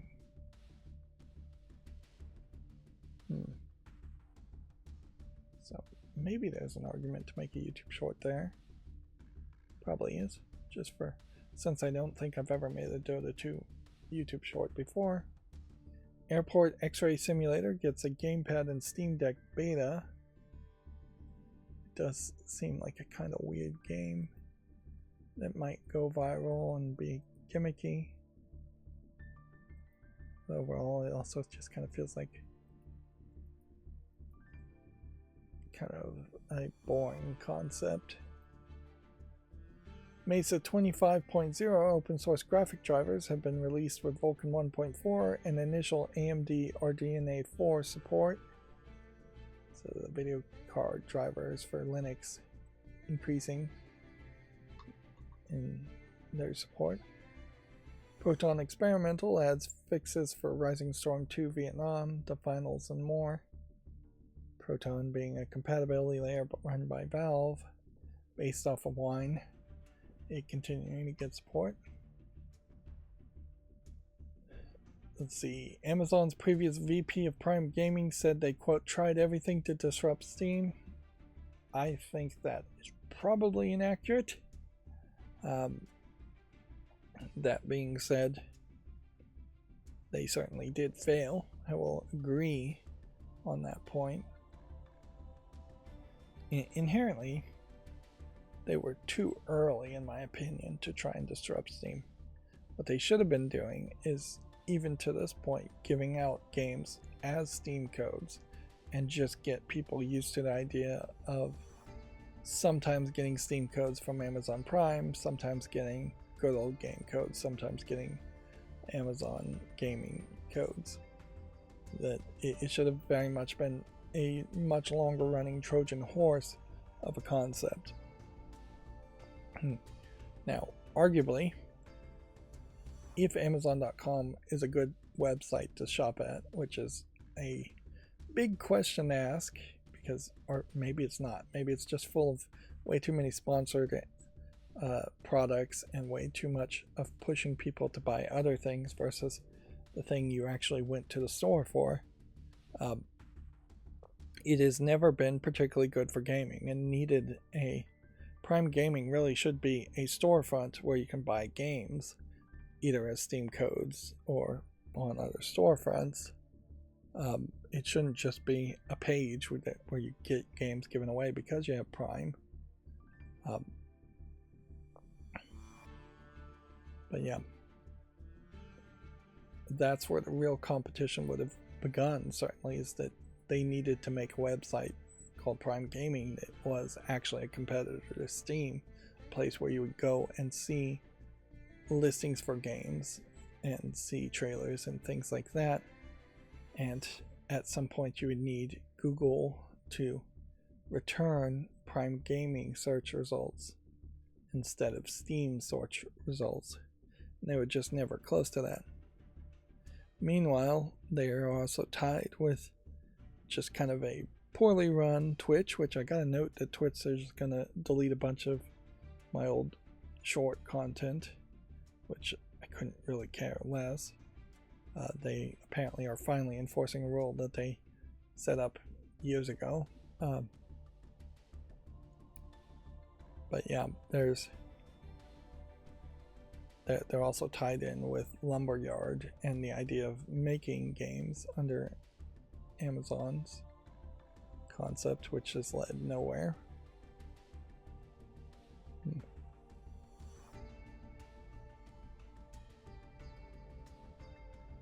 The quote here is, "The mistake was that we underestimated what made consumers use Steam. It was a store, a social network, a library, and a trophy case all in one, and it worked well. It's just not Amazon, though." Even on Amazon.com, they do a real poor job of convincing you to even buy Steam gift cards, which is something they certainly could do. Every major sale is just say, hey, we've got gift cards on sale. We'll give you an extra discount there. But they don't. They could have had Steam Decks on sale on Amazon.com. That would have gotten them some sales too.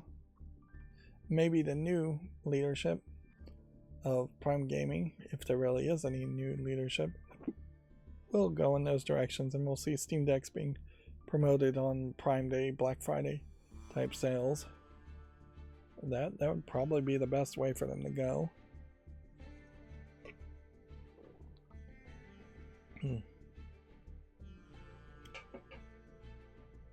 Moving on to the GameDeveloper.com news. Neil Druckmann says studio leaders should ascend the ranks to make space for the next generation. When I'm done with this, it will create a bunch of opportunities for people. It's certainly an interesting thought. It is definitely contrary to reality, though, where people just get laid off more and more, and laid off people sometimes go to form their own companies that sometimes are successes, but for the most part it seems like laid off people either leave the game industry completely or that they re-enter the game industry at just another job at just about the same level. Unity reports that revenue downturn, but says the business rebuild is making progress. So yeah, it does seem like Unity's terrible announcements and management over the past couple years is still hurting it. And I imagine Godot Engine is benefiting from that still some. Belka Game alums form a new developer called Studio 42. Let's see, it already has 3 projects in development, hoping to make games on their own terms with no limits. I guess we can leave that. It looks like they're going to make mobile puzzle games to focus on. Again, maybe this is an example where people should be better dressed for their photos. And maybe you need to hire just a secretary or somebody so you have your token diversity hire. Which that's not right either, but at least it looks a little bit brighter than your standard 3 white guys. Once again, Nintendo opens a Taiwan subsidiary to further strengthen Taiwanese business. which I'm sure China is not happy about that at all. Mainland China is not happy about that at all.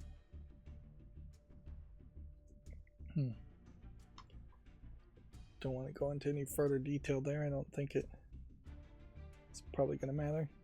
Supergiant denied recasting Hades 2 actors over the interim SAG-AFTRA contract request. We talked about that already.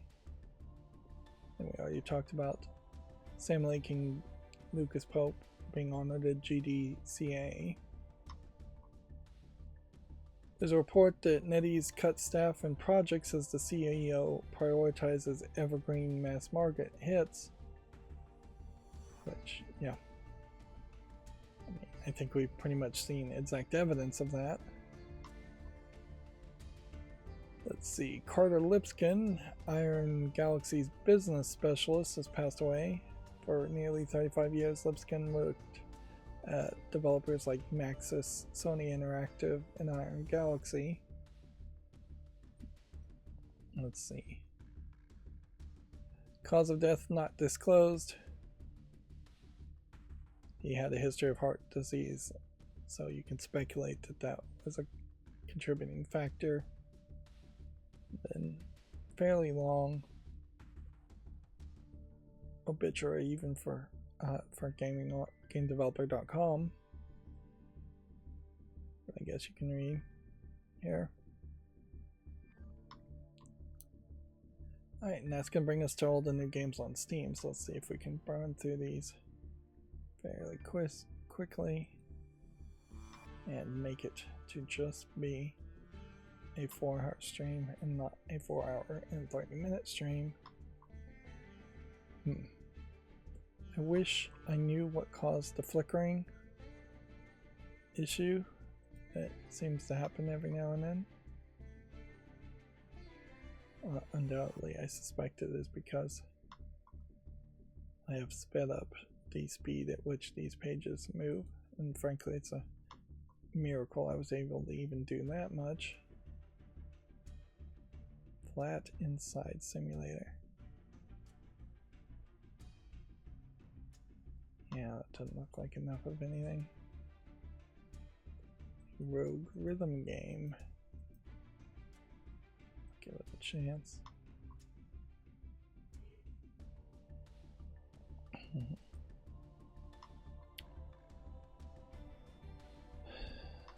Yeah, I guess I don't really have too much to say. I'm probably going to forget my idea of pre-recording going through all the games on Steam as a warm-up section and then playing it out of order before I actually get around to doing anything.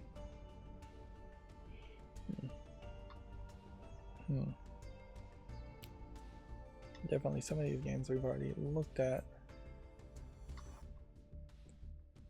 There's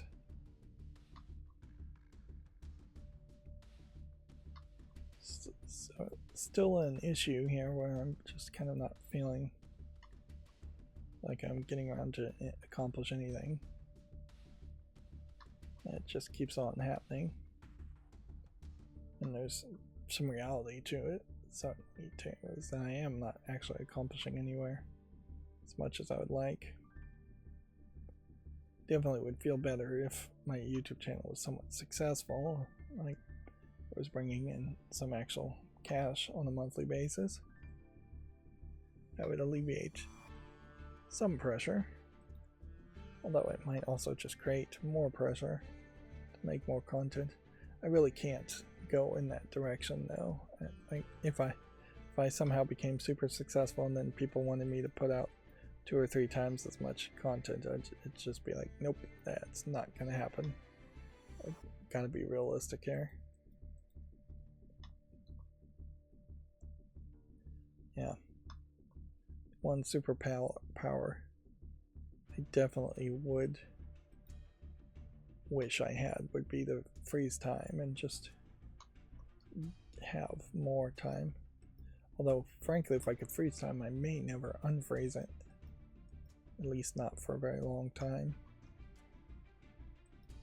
And let's face it, I probably would do some nefarious bank robbing with some ability like that. Make things real easy on myself.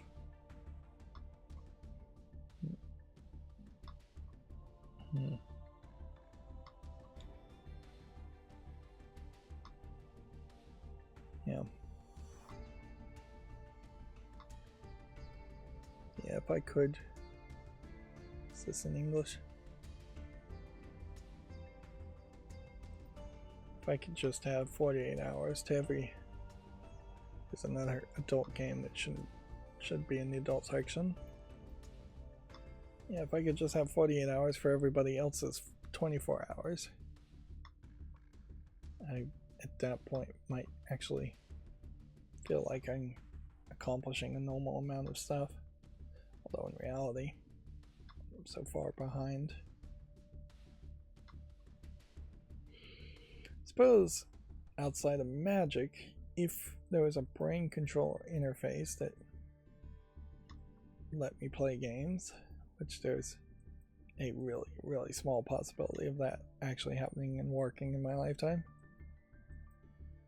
I could maybe churn out games like crazy that way.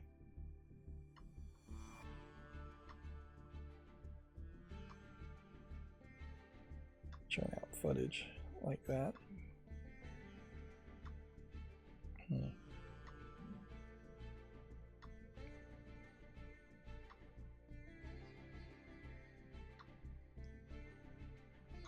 I'm not really seeing much of anything today as far as games coming out on Steam. It is weird, it seems like we're getting slightly more news and slightly more games, but overall it's mostly feeling like the percentage of garbage games is going up, which a lot of times it does feel like that's the case, as it starts to get busier, that the percentage of garbage games goes up and the percentage of possibly good games stays about the same.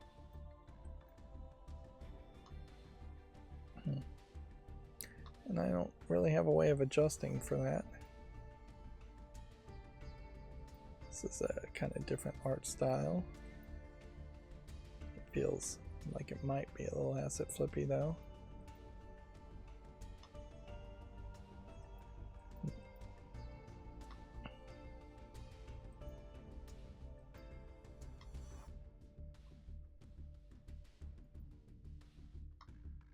Let's just keep on going. Here you have a Biohazard game, not part of the Resident Evil series, from the developers of Resident Evil / Biohazard. Which, in fairness, the Biohazard name is one that probably should be shared amongst several different series.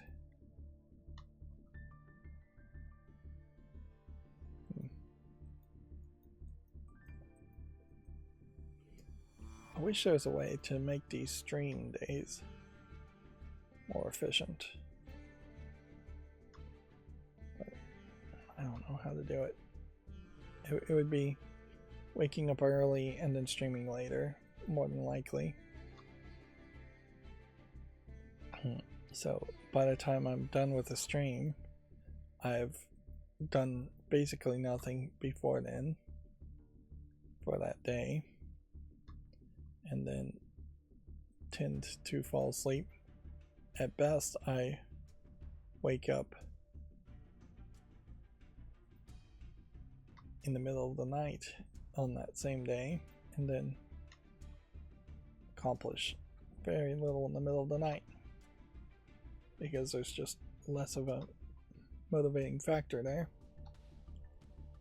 Alright, well, we actually did burn through all those games. I assume I am actually opening all the games, and my macro just hasn't figured out some new exciting way to be broken. wish these streams were less of me whining too, but heck, that's what's going on. Oh yeah, and I forgot I needed to clear up some storage space. I'm gonna run out of storage space pretty quickly here.